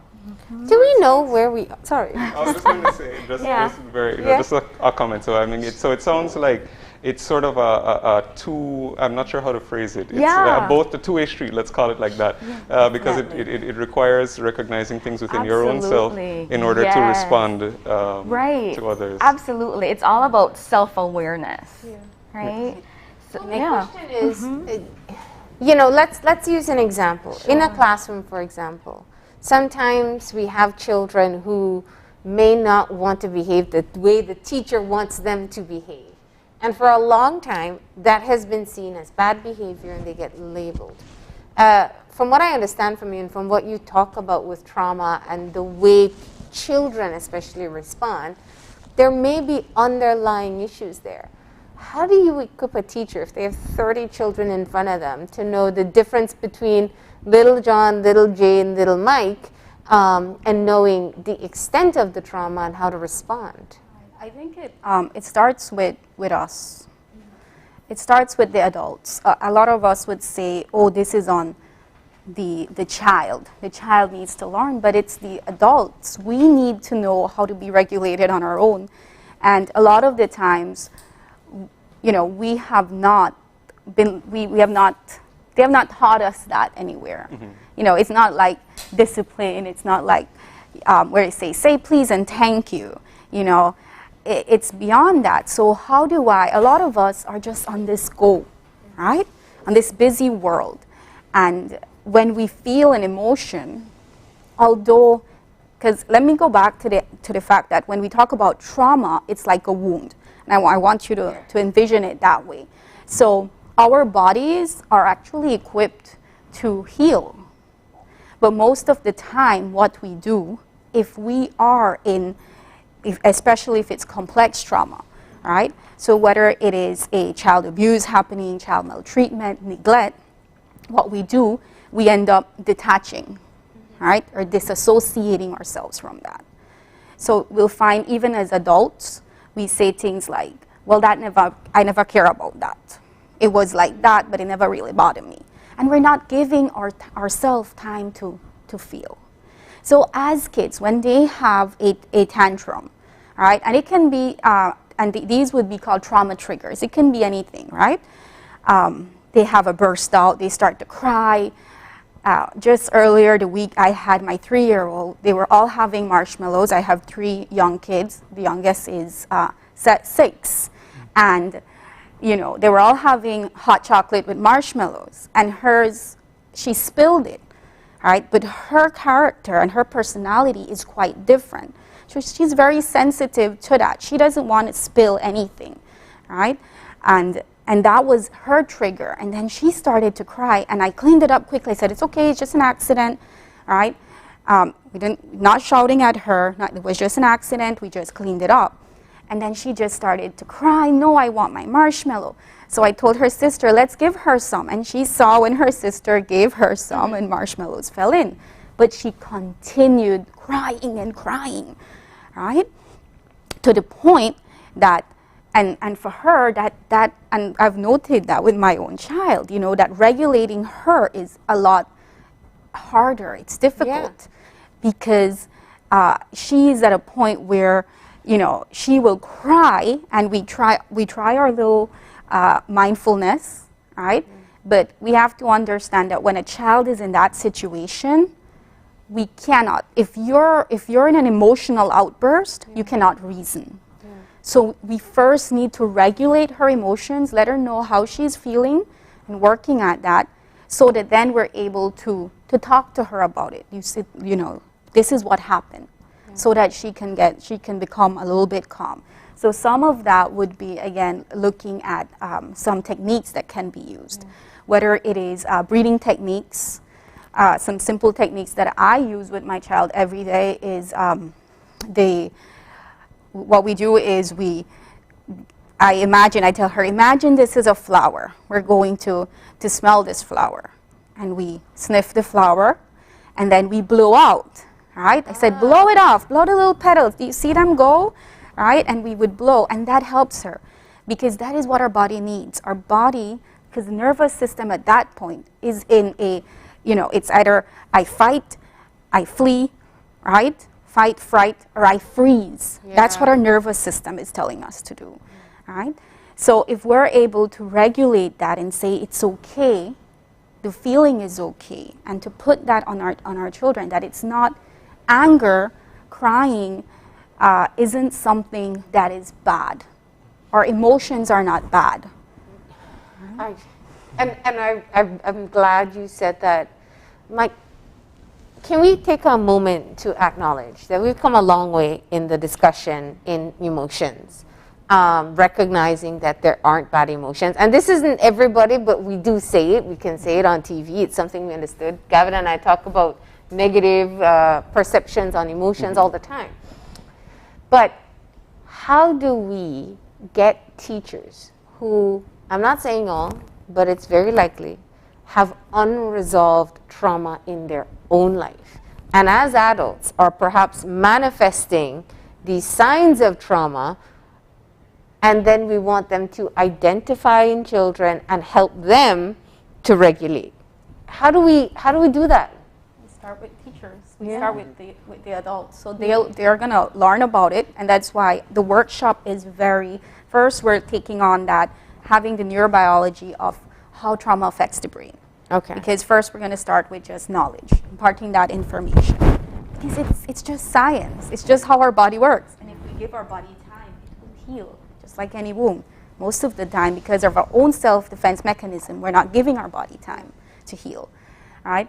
So we're going to start there, and then we're going to actually start to work. So in each of our segments, it's going to have a discussion and an activity, right? So we're actually going to be implementing some of the things we are learning at the same time. Yeah. We're going to talk about, one of our other trainers is, so the first one is Dr. Kendra.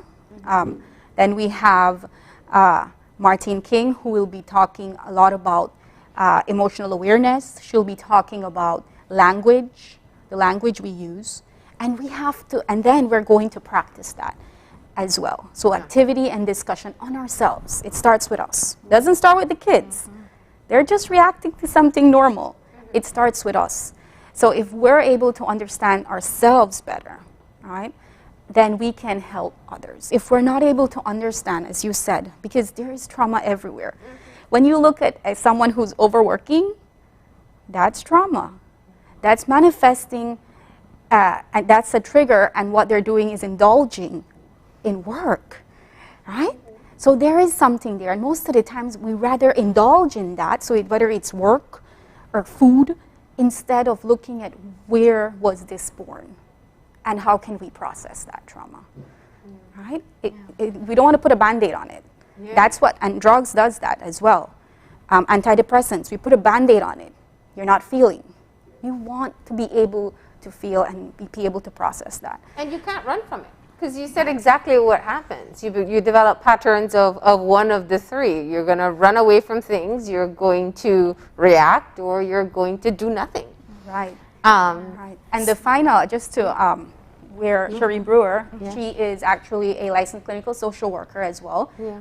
She practices in the US, and she is going to be bringing to us a lot about mindfulness-based cognitive therapy. So that is imparting the mindfulness and also the aspect, this cognitive aspect, that there is a part in us and in our brain that we're able to stop. We're able to stop, we're able to reason before we act on. I don't know if Shireen would like to share more on that. And you know, I really also want to highlight that this is a process. You know, I think you made an important point that we're able to have this conversation about emotions, right? That they're not bad, and destigmatizing the role of emotions in our lives. And so we're part of that wave of this progress. That's here, and that's already happening. And so what we're doing here is, you know, metaphorically, like this is like the drops in the bucket, right? And so, you know, we start here, right? We're starting with ourselves, and really hoping to really bring this knowledge and these skills that to educators. So maybe a few will latch on, right? And that's going to like propel this work. Shireen, would you say that this, in fact, because sometimes it really feels like we put a lot on our teachers. And so, you know, there are high school counselors, you know, used to be the nice teacher. Now I know we're moving towards training them.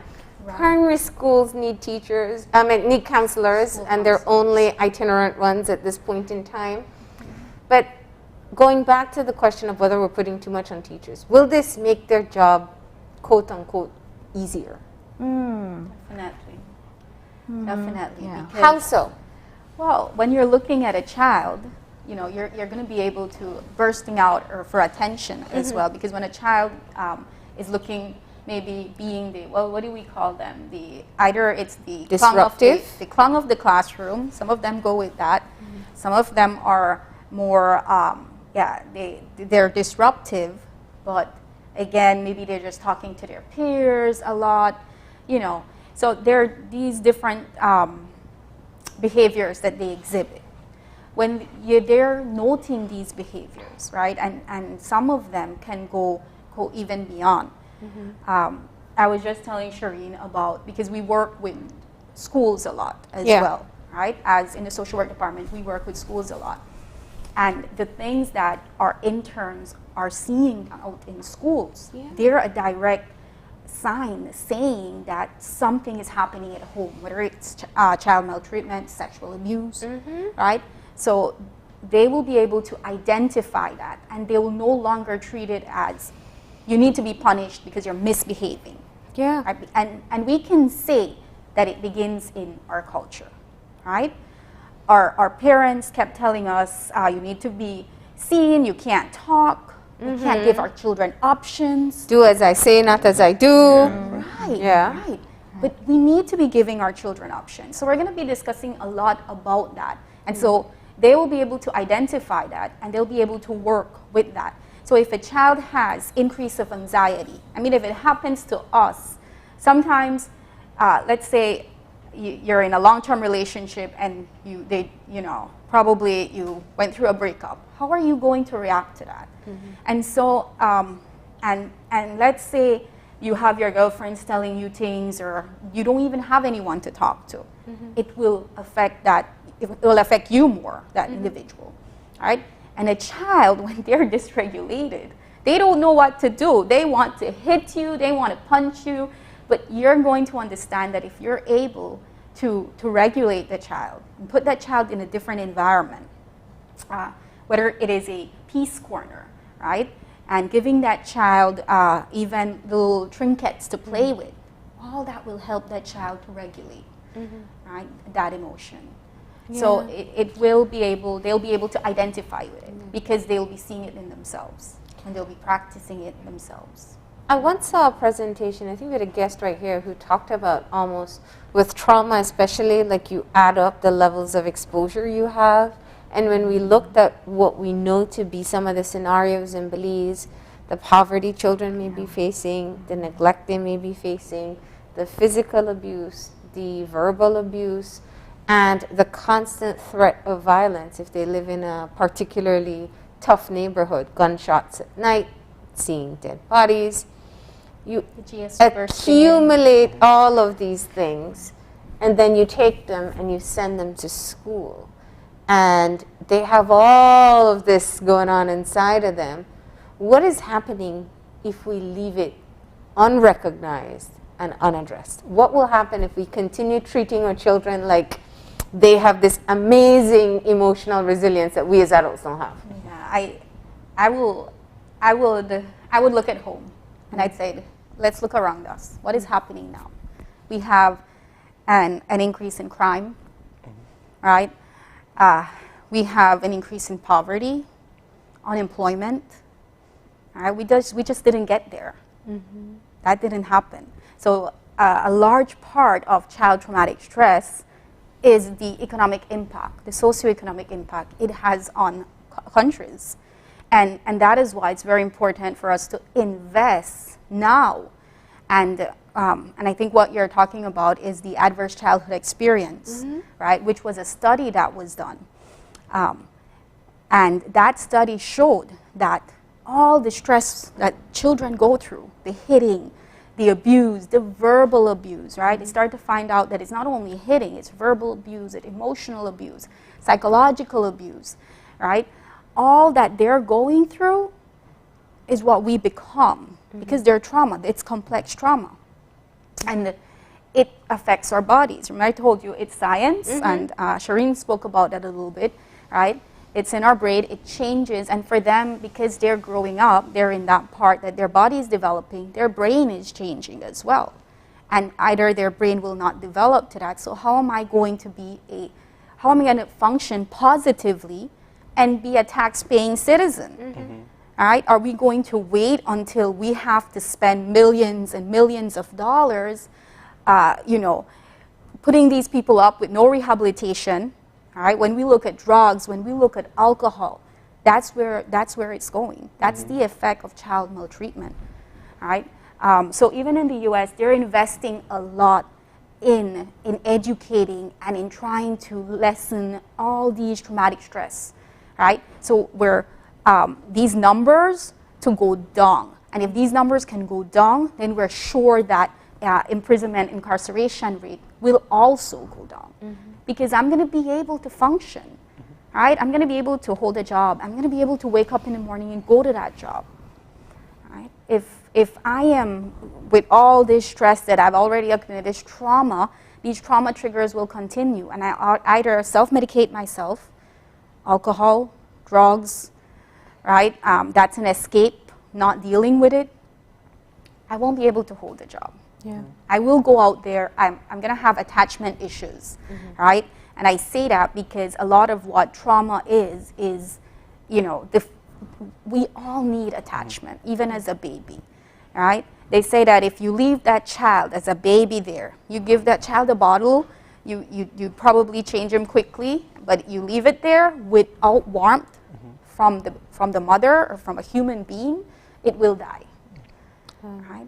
And if that child cannot have a secure attachment to an adult, right, this is what we're going to be seeing. We're going to be seeing relationship issues, not being able to hold a relationship, a long-term relationship, because where do I feel secure? Not being able to trust. And remember, as human beings, we are creatures that we want to be associated with others. All right. And so this workshop is going to take place on the 20th? Yes. All right. Now, how do people sign up? Oh, you did say that teachers will get CPD hours, continuous professional development hours, through the Ministry of Education if they participate. Is there limited space available? Yes, it is limited space. We are having it at the Biltmore Plaza and one of our sponsors as well. If you go to our Facebook page, Meta Belize, you're able to sign up there. The link is there and you're able to register. You have to register to be able to attend. Yeah. Right? And maybe I should go through the process because I've been getting a lot of calls of how do I do this, right? Yeah. How do I register? So when you click on register, it will take you to a form where you fill out your name, your teacher's license. For teachers, we're offering a 25% discount off the $200. So you pay $150, right? And at checkout, you're going to click on invoiced payment, all right? And we will invoice you a payment. So, and then from there, you're able to either pay cash at the University of Belize. Again, I say they're collaborating with us on this project. Yeah. So the social work department, you can pay there. Or you can also pay through the bank account that is given in your invoice. Okay. And it will be in person? It will be in person. Okay. I know a lot of people, and I think we are, as you said, it is limited because we're getting a large room at the Biltmore, and so we're following that it's only going to be 50% capacity, right? And we are looking for more sponsors, and I want to thank the Belize Natural Energy, some of our sponsors, Social Security Board, Digi is sponsoring as well. They're going to have raffle prizes. Actually, Digi is giving some raffle prizes. Tootsie, Crystal, Avantgarde is a huge sponsor and a partner with us. Right? So those are a few of our sponsors. I hope I didn't miss any. Yeah. We had a slide there, but I know. But so it takes place on the 28th. Teachers can register online. They can get credit hours for it. But before we go, ladies, let's hold a mirror up to all of us and kind of take a look. Because people, I think, there are some that see what's happening and there's some that don't want to see what's happening. What are we seeing today that makes you know that this is absolutely necessary at this time? What are we seeing in our children specifically? Do you want to go, Shireen? Yeah. Yeah. So what are we seeing in our children? I mean, look at the children that are living with you. Notice. Are they exhibiting behaviors that are out of the norm, right? Anxiety, depression, hitting, and so, are you seeing a child who is living their best selves, right? A child who's able to play, right, and feel safe and secure. And also, when you look at children now, we're seeing younger children committing crimes. That's what we're seeing. We're seeing 16-year-old. That's still a child. Yeah. Killing. Yeah. We're seeing an increase in gang activities. That's what we're seeing a lot of in our community. We see pre-adolescents committing suicide. We're seeing a lot of suicide as well. Right.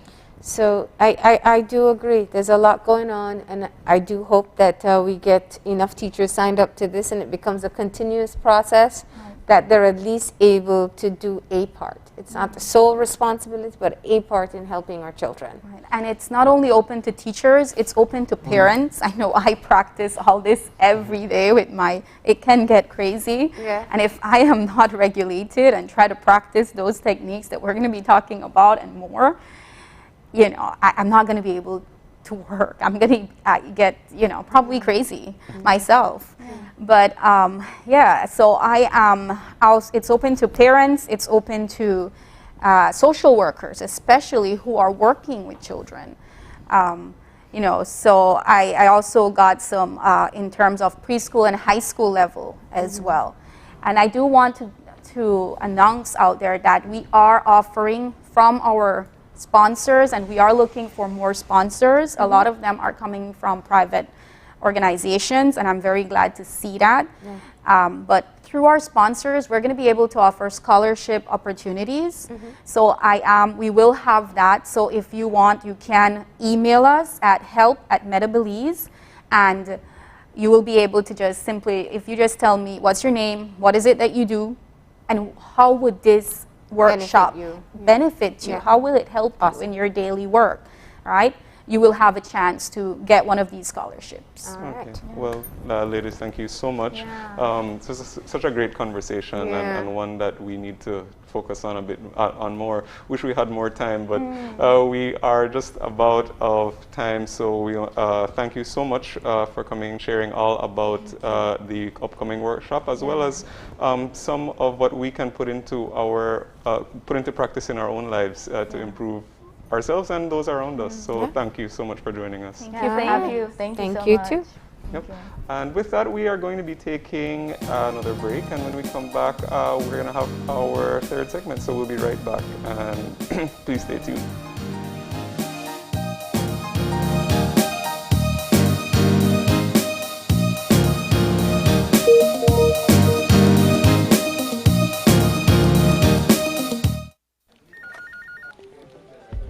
As one of the largest cable and internet providers in Belize, CBC strives to provide our customers with the highest standards of quality, value, and service in all aspects of cable TV and internet. Monitoring our systems closely, our technicians combine creative planning and state-of-the-art technology with years of experience and training to develop and provide the most reliable and advanced cable and internet service to exceed your expectations. For CBC and our team of talented engineers, technicians, and customer service representatives, delivering less than the very best is never an option.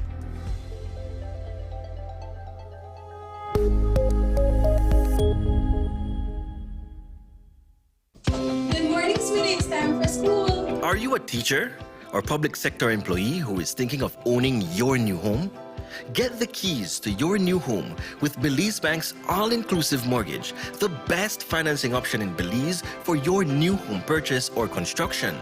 Inclusive of all mortgage-related fees, no down payment, affordable terms, amazingly low interest rates. Visit our nearest branch to speak to one of our financial advisors to discuss how you can be one step closer to owning your new home. Some conditions apply. Es un hecho. Únicamente con Smart obtienes todo realmente ilimitado. Solo con Smart obtienes datos ilimitados en cualquier momento. Mientras que con el otro proveedor solo son datos dobles los fines de semana. Con datos ilimitados todos los días no hay necesidad de esperar, así que es un hecho que nuestros planes ilimitados superan a la competencia. Por lo tanto, no permita que le digan cómo y cuándo usar sus datos. Y obtenga llamadas, mensajes de texto y datos ilimitados. Vive la verdadera experiencia de planes ilimitados con Smart. Es un hecho. Haga el cambio y viva Smart. Whether you're at home, on the road, at work, or at school, if you see news happening or suspect that something might be up, call or text the Channel 5 News Belize tip line at 672-5555. You don't have to give us your name, just give us the tip. That's 672-5555. Call or text us so we can check it out. And we'll be back in a few, so stay tuned. Thanks, Jen. Hey there, we know you have to head out to work shortly, but don't forget that you can stay tuned by watching us on our Facebook live stream. Find us at Open Your Eyes BC, and you can continue watching there. You can also download Facebook Watch on your streaming device, and you can watch at your own convenience. And for all the behind-the-scenes fun, follow us on Instagram at OYE Belize. So, find us and follow us today.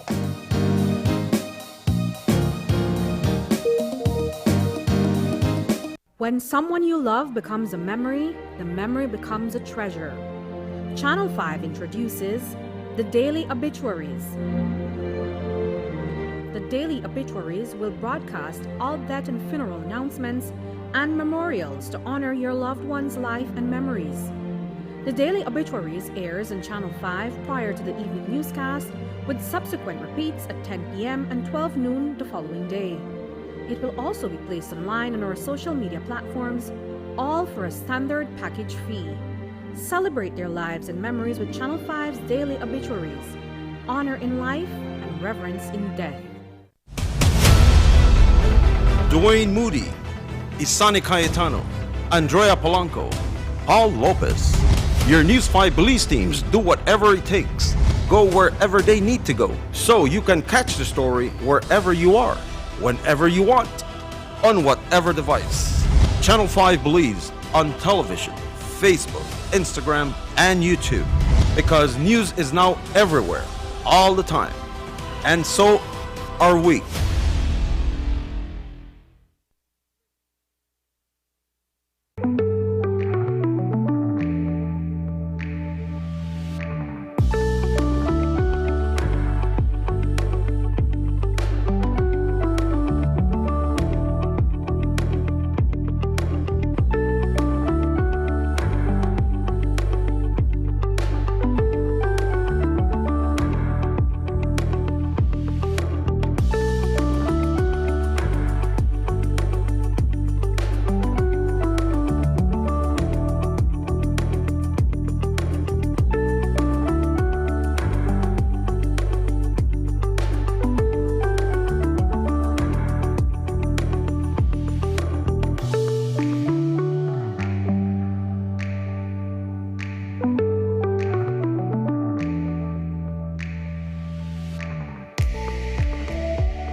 And we're back.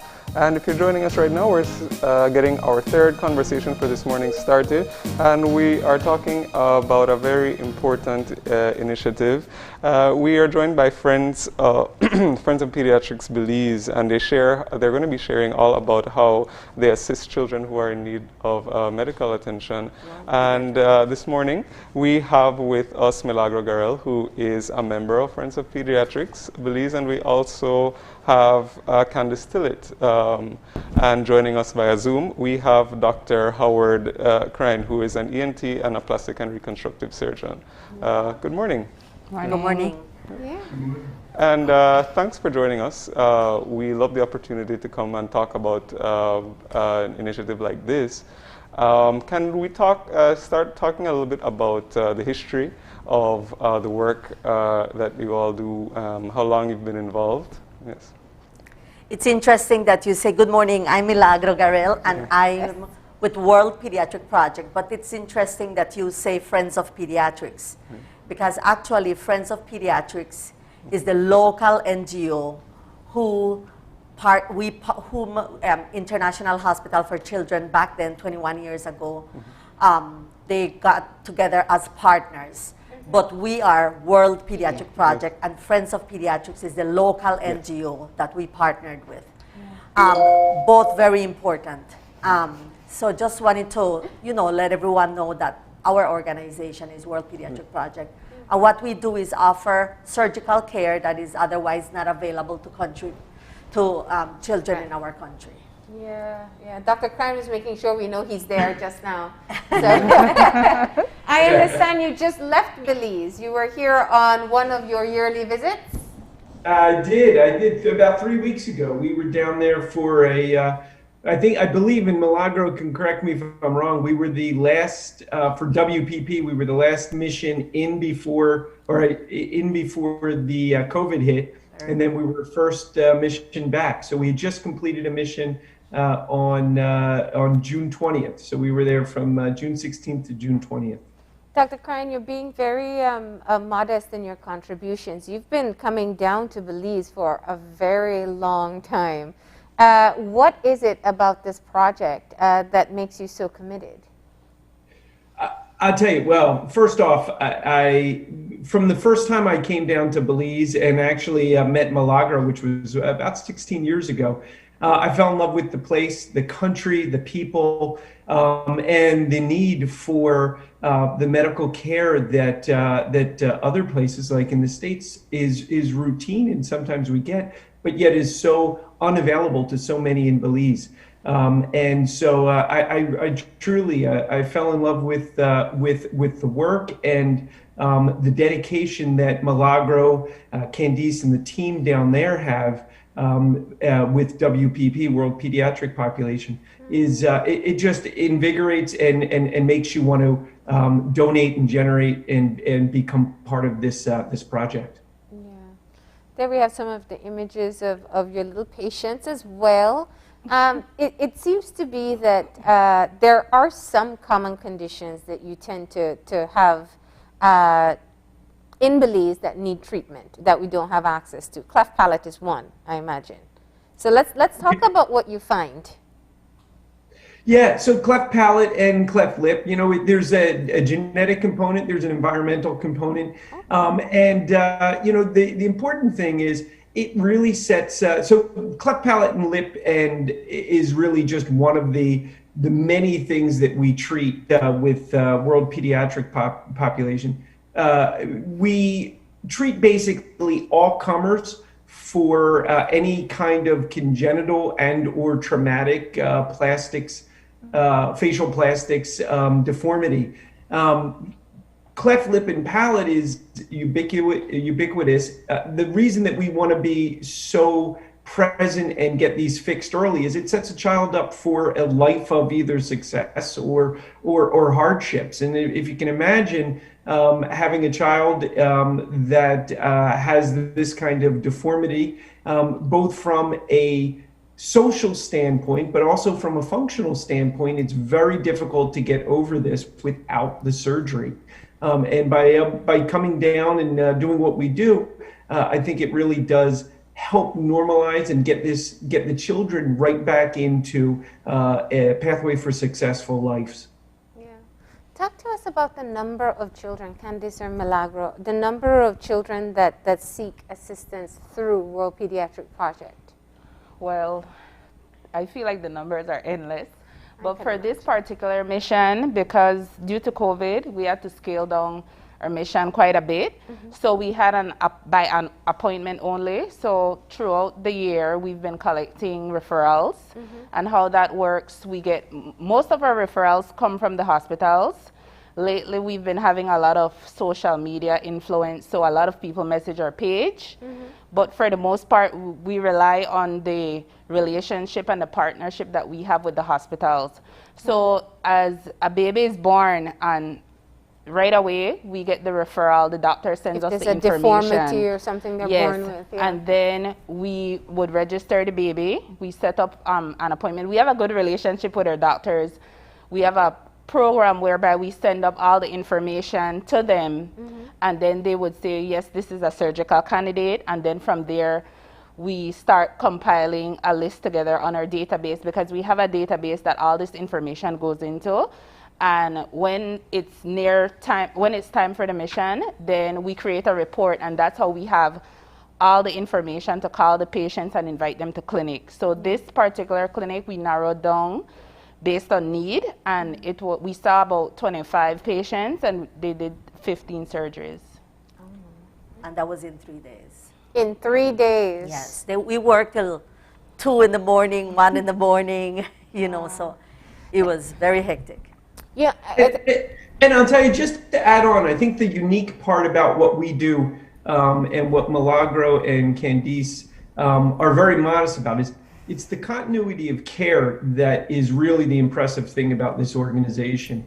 The fact that we've been doing this for 16 years, the organization has been doing it for 20, means that we don't come into the country and just offer a surgery and then say, okay, there you go, we're done. We continue to follow these patients year after year, following up with additional surgery, with additional medical needs, with any kind of social economic needs, whether it's hearing aids, speech therapy. As these kids go and grow, it's not a one-off surgery where you do the cleft lip and then you're just done. Most of the time you have to do the cleft lip, then they come back the next year, you do the cleft palate, then there's bone grafting, there's rhinoplasty surgery, there's revision surgeries to really make sure that these children are thriving the way they should.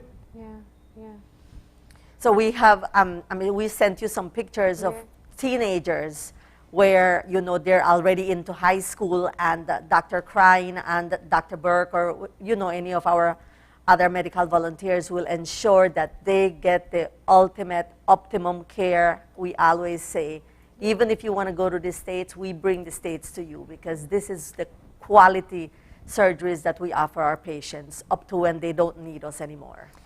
And the key thing about this program is how it's assistance. It's for families who would never have been able to maybe fly their baby out to anywhere or just go across to Mexico even, because the treatment the care doesn't exist here, so they would have had to source it somewhere else. Exactly. And I think I wanted to share that I think that the network that we have with our medical volunteers, it's so important, because for example, we're talking about plastic surgery, reconstructive surgery right now. But for example, yesterday we had a patient come in from Keycocker, and you know, the family is extremely worried. This child needs a surgery, and it can be done, but it costs almost $20,000. I mean, who can afford $20,000 out of pocket? I immediately contacted Dr. Crine, and I said, can this wait? Can you do this? Can you wait? Can it wait until you return? And he said, yes, we will definitely try. Yeah. So we have that network with our medical volunteers that is not only when they come here and it's a feel-good thing. Mm-hmm. We are here to stay. Everyone is so dedicated. We are so thankful that we can offer this opportunity to our children in Belize, and it's not only a one-time thing, it's until they don't need us anymore. Yeah. Candice, you said the list is endless. What's it like making selections? Because you clearly can't help every single child that comes knocking at your door. And that's up to them. Yes. Yeah. I always let parents know when they come into our office that it's not up to us. We don't select who gets the treatment. Yeah. It's based on the need, and it's based on the expertise, if it's possible. Yeah. And cases that cannot be done in Belize, we also have a U.S. referral program. Again, that's not determined by us at the office, but by the doctors in the U.S. And the hospital, of course. Everything has to line up.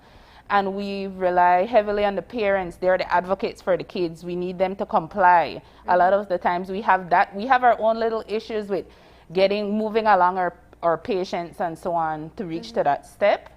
But it's definitely a partnership. Yeah, yeah. And Marlene, the interesting thing is the partnership really does extend to the families, in that when we see the patients and we say, okay, yes, there's a surgery needed, they also very much understand that that need is going to be triage and to the serious ones. So a cleft lip might, or cleft lip or a cleft palate might trump a scar revision or a stenosis revision, but yet we'll always get to it, and we let them know that we'll get to it in a timely fashion that'll allow both the need of the patient who has a little bit more trouble with eating, drinking, and or speech would come before just a little cosmetic surgery. Yeah. And as we see the scroll of children on the screen, tell us about the severity of the issues you see, because what you seem to be saying is that there's some, I don't want to say they're mild, but some that are less urgent than others. What all do you see?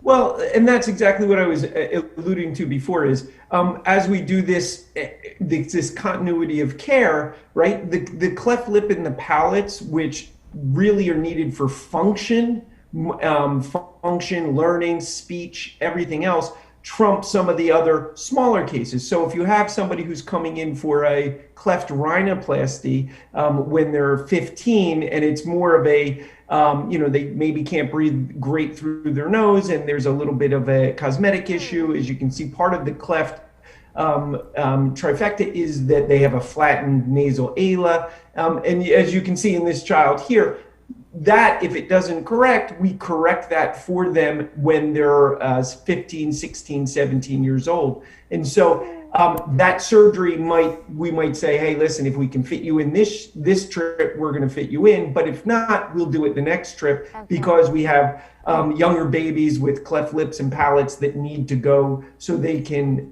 gain the appropriate function and develop normally. So that's what I mean with the severity. Yeah. And then there's really severe cases which will fly them back to the States, either to here to Philadelphia, to Jefferson, to Richmond, Virginia, to VCU. And Milagro has a whole host of hospitals and connections. As she said, she's a very robust network. Yeah. And what is it like, managing that network and also keeping up with participants of the programs? As Dr. Krein said that some people do need follow-up procedures and stuff. So how is it like working with families and stuff on the ground here? It just, we have the physicians in country, we have the network of the volunteers in the States, we have the parents, we have the local physicians. And so we have students that come into the office, and we need every single component to fall into place and to be so in tune with the needs. So we have our database, which makes it a little bit more feasible to be able to remember that, listen, we need to call this patient and they need to come to Carl Huchner. We need to always be advocating for these patients. And it just, seriously, our work it's endless. It's endless. Yeah. But it gives us the tremendous satisfaction when we have a student that comes back to our office and wants to volunteer and they're completely healed, and that's what makes it worth the while. Yeah. It's just. I was going to say, in 16 years, you've seen people become adults and perhaps parents themselves at this point, right? It's wonderful. Not only that, we've actually operated on children of the patients that we operated on at the very beginning. Seriously. Oh my God. Yeah. Because some of the issues are genetic, no? There's a genetic predisposition. Yes. Wow. Yeah, and when we first started doing this, if you go back 16 years, we were doing much older kids, children who didn't have the opportunity. There weren't trips, and organizations like WBP and networks like Milagro and Candice have set up. And so when we first came out, we were fixing cleft lip and palates on kids who were 14, 15 years old. Yeah. They grew up literally with the deficit, and so. Now we're pretty good at, as Milagro said, the hospital system. Everybody's good at communication, so we're able to get these children the help they need in a timely fashion. Yeah. And you also rely very closely, what I'm hearing from you, from the hospital system right here. So maybe a baby is delivered or a pediatrician does a checkup and they detect something. They already know they can call you guys. Yes. We have us on WhatsApp actually. So to give you a little story, Tell we us. had this baby that was born. Right away, the pediatrician sent me the info. So I called the number right away to register the child. So when I'm speaking, apparently was the dad, he didn't even like have any idea that the baby was born already. That was to tell you how fast we work at World Pediatric Project, you know. Wow. We're on the ground, we are trying to get things done right away. And I think sometimes with our Belizean culture, which tends to be a little, you know, we're a little laid back, to be honest. And for us, you know, that's our issue. We're like, if they call us and say, you need to get this paperwork done, you need to get this passport done, we're trying to get that done like yesterday. So that's our thing. We're always pushing.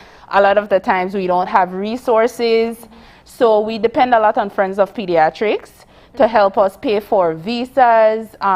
You know, you probably don't see us a lot asking for donations and stuff like that, but we do have our major fundraisers where it's called Treasures in Paradise, and there's an auction in the US, and we get donation packages from different hotels and we auction those off. But I think considering that we're trying to reach more kids, I feel that you're going to be hearing a lot more about the World Pediatric Project in the future, because the more resources we have, the more kids we can reach, and the faster we can reach them. Yeah. And medical care of this type is expensive. In addition to having volunteer professionals coming down, just the equipment and everything else, right?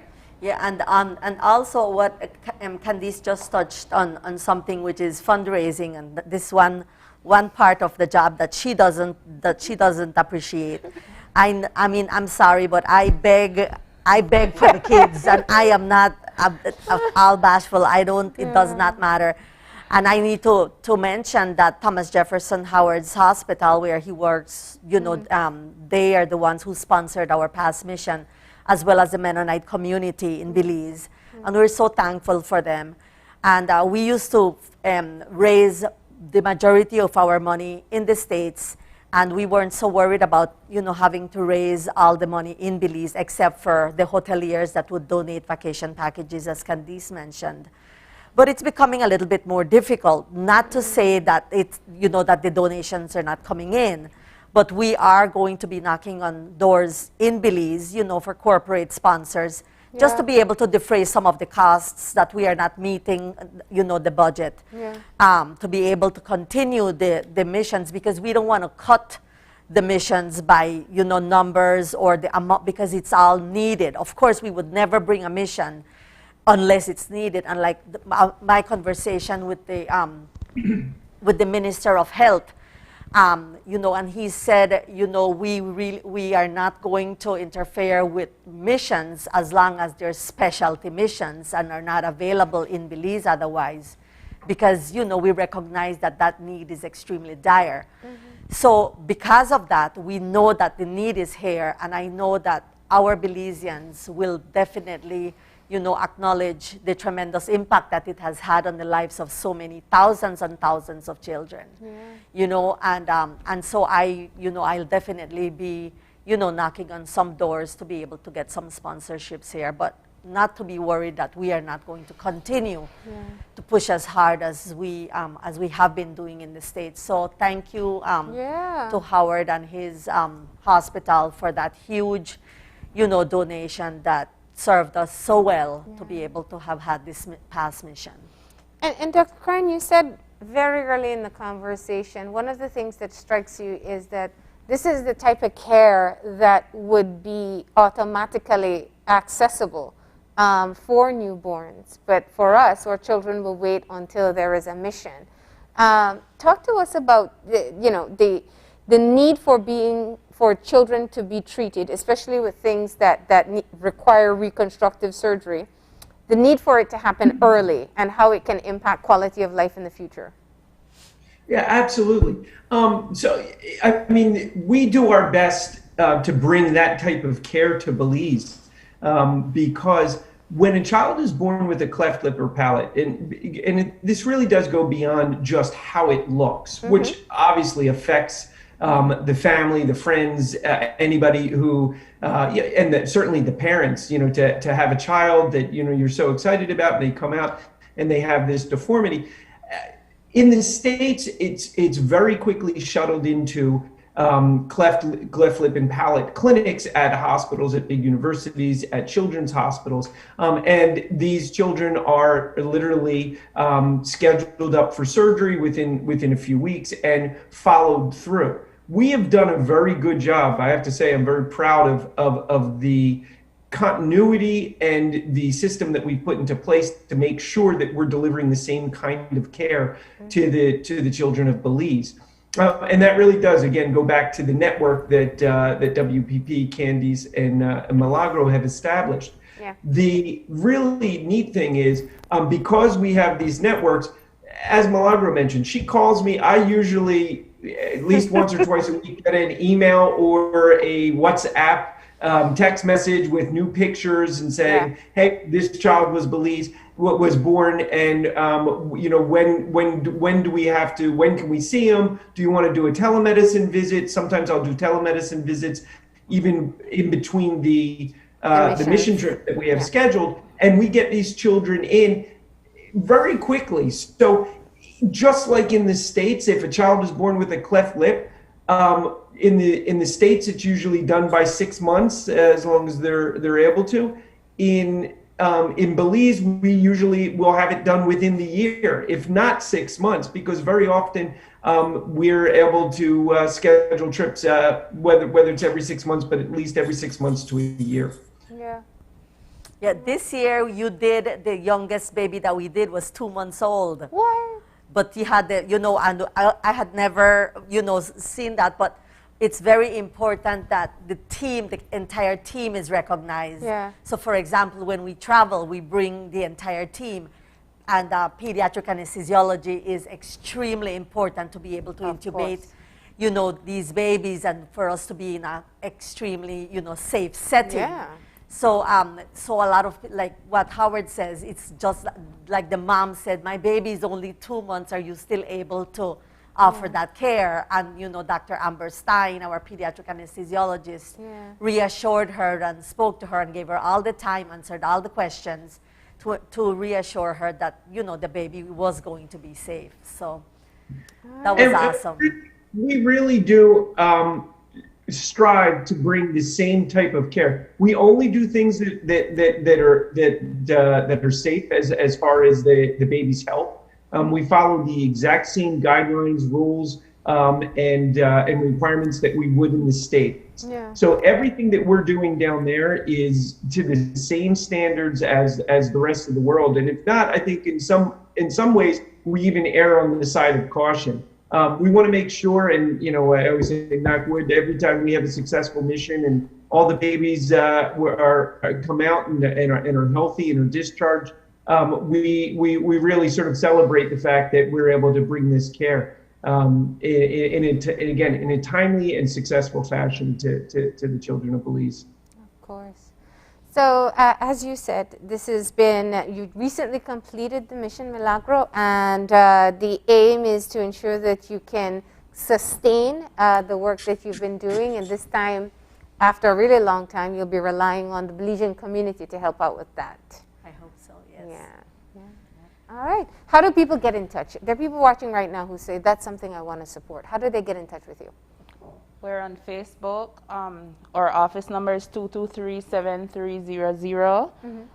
And they can just call us, make an appointment, call us, send us a referral, and we go from there.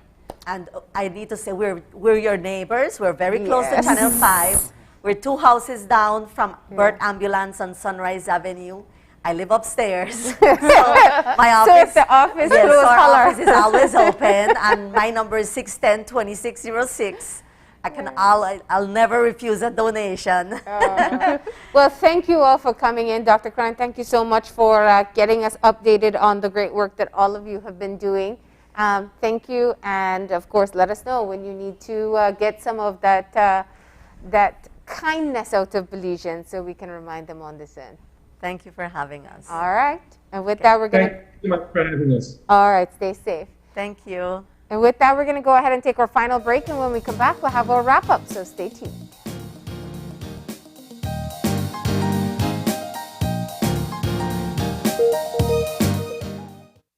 2020 taught us the importance of being connected to the virtual world, and NextGen is here to keep its commitment to you. Even if you're physically apart, NextGen keeps you digitally connected. Okay everyone, thank you for following me today. NextGen provides more than just an internet plan. They provide service plans that support all your online needs. Sign up today and get your NextGen's ultra high-speed internet service. NextGen, powered by Central TV and Internet.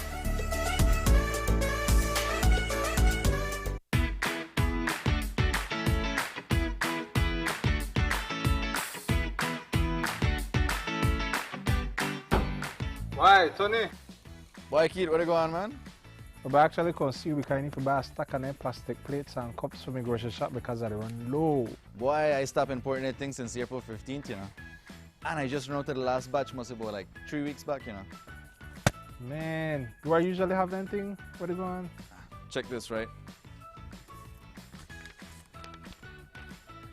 That's the new law, we ban all single-use plastics, so that the cups, plates, forks, spoons, and knives, all of that. Since April 15th, can't import none of them. Starting January 15, 2021, you can't manufacture them. April 15, 2021, you can't sell them. And after July 14, 2021, if you get catch with any other thing, you will get fined. Me never know this. I guess I have to make some changes then. I have to make the customers know that anything not available. Anyways, bro. Thanks, man. No problem, man. Take care.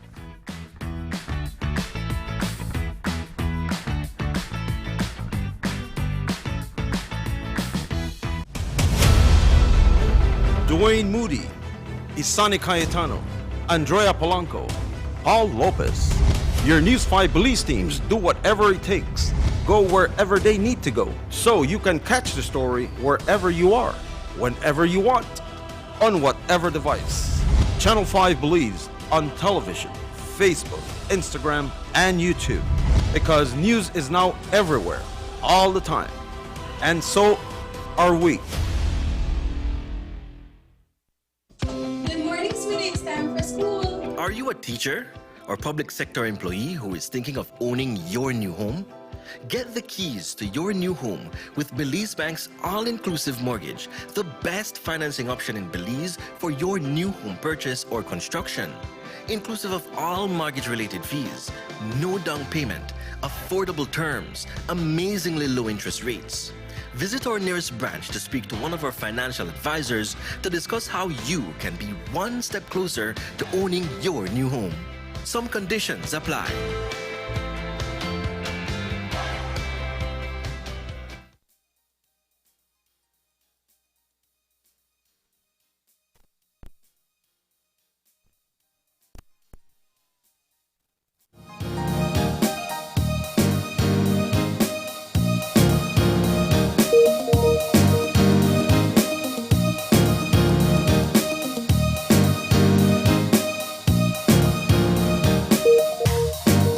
And we're back.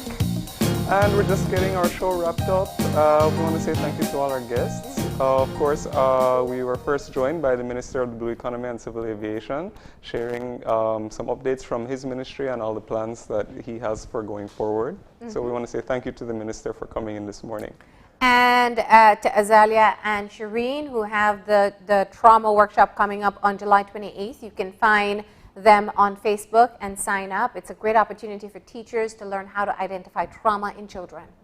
And finally, of course, we were just joined by the World Pediatric Project, talking about the really great work that they do, offering some much needed medical and surgical services to some of, the really important cases that we see down here, and offering services that some of these children might have never been able to access. So thanks for sharing with us those updates. Yeah. And, do remember that they're always looking for some additional help to ensure that their missions can continue. So if you would like to partner with an organization, if you're business and like to make a donation or family, you can contact them and be able to help them with their particular goal. But that's all the time we have for today. If you'd like to contact us, send us an email at oye@channel5belize.com. Drop me a line at marlene_oye@channel5belize.com. Find us on Facebook at Open Your Eyes, easy. And also on Instagram at OIE Belize. And remember to tune in tomorrow morning at 6:30 when you open your eyes. Start your morning right. Until then, keep your eyes, your mind, and your heart open. We'll see you soon.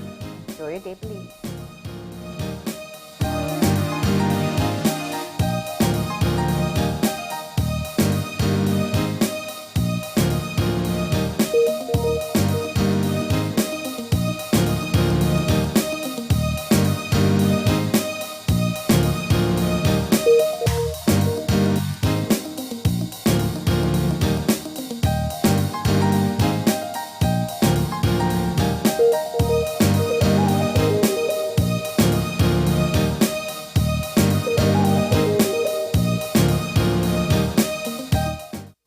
Open Your Eyes was brought to you by the Belize Bank. Our country, your bank.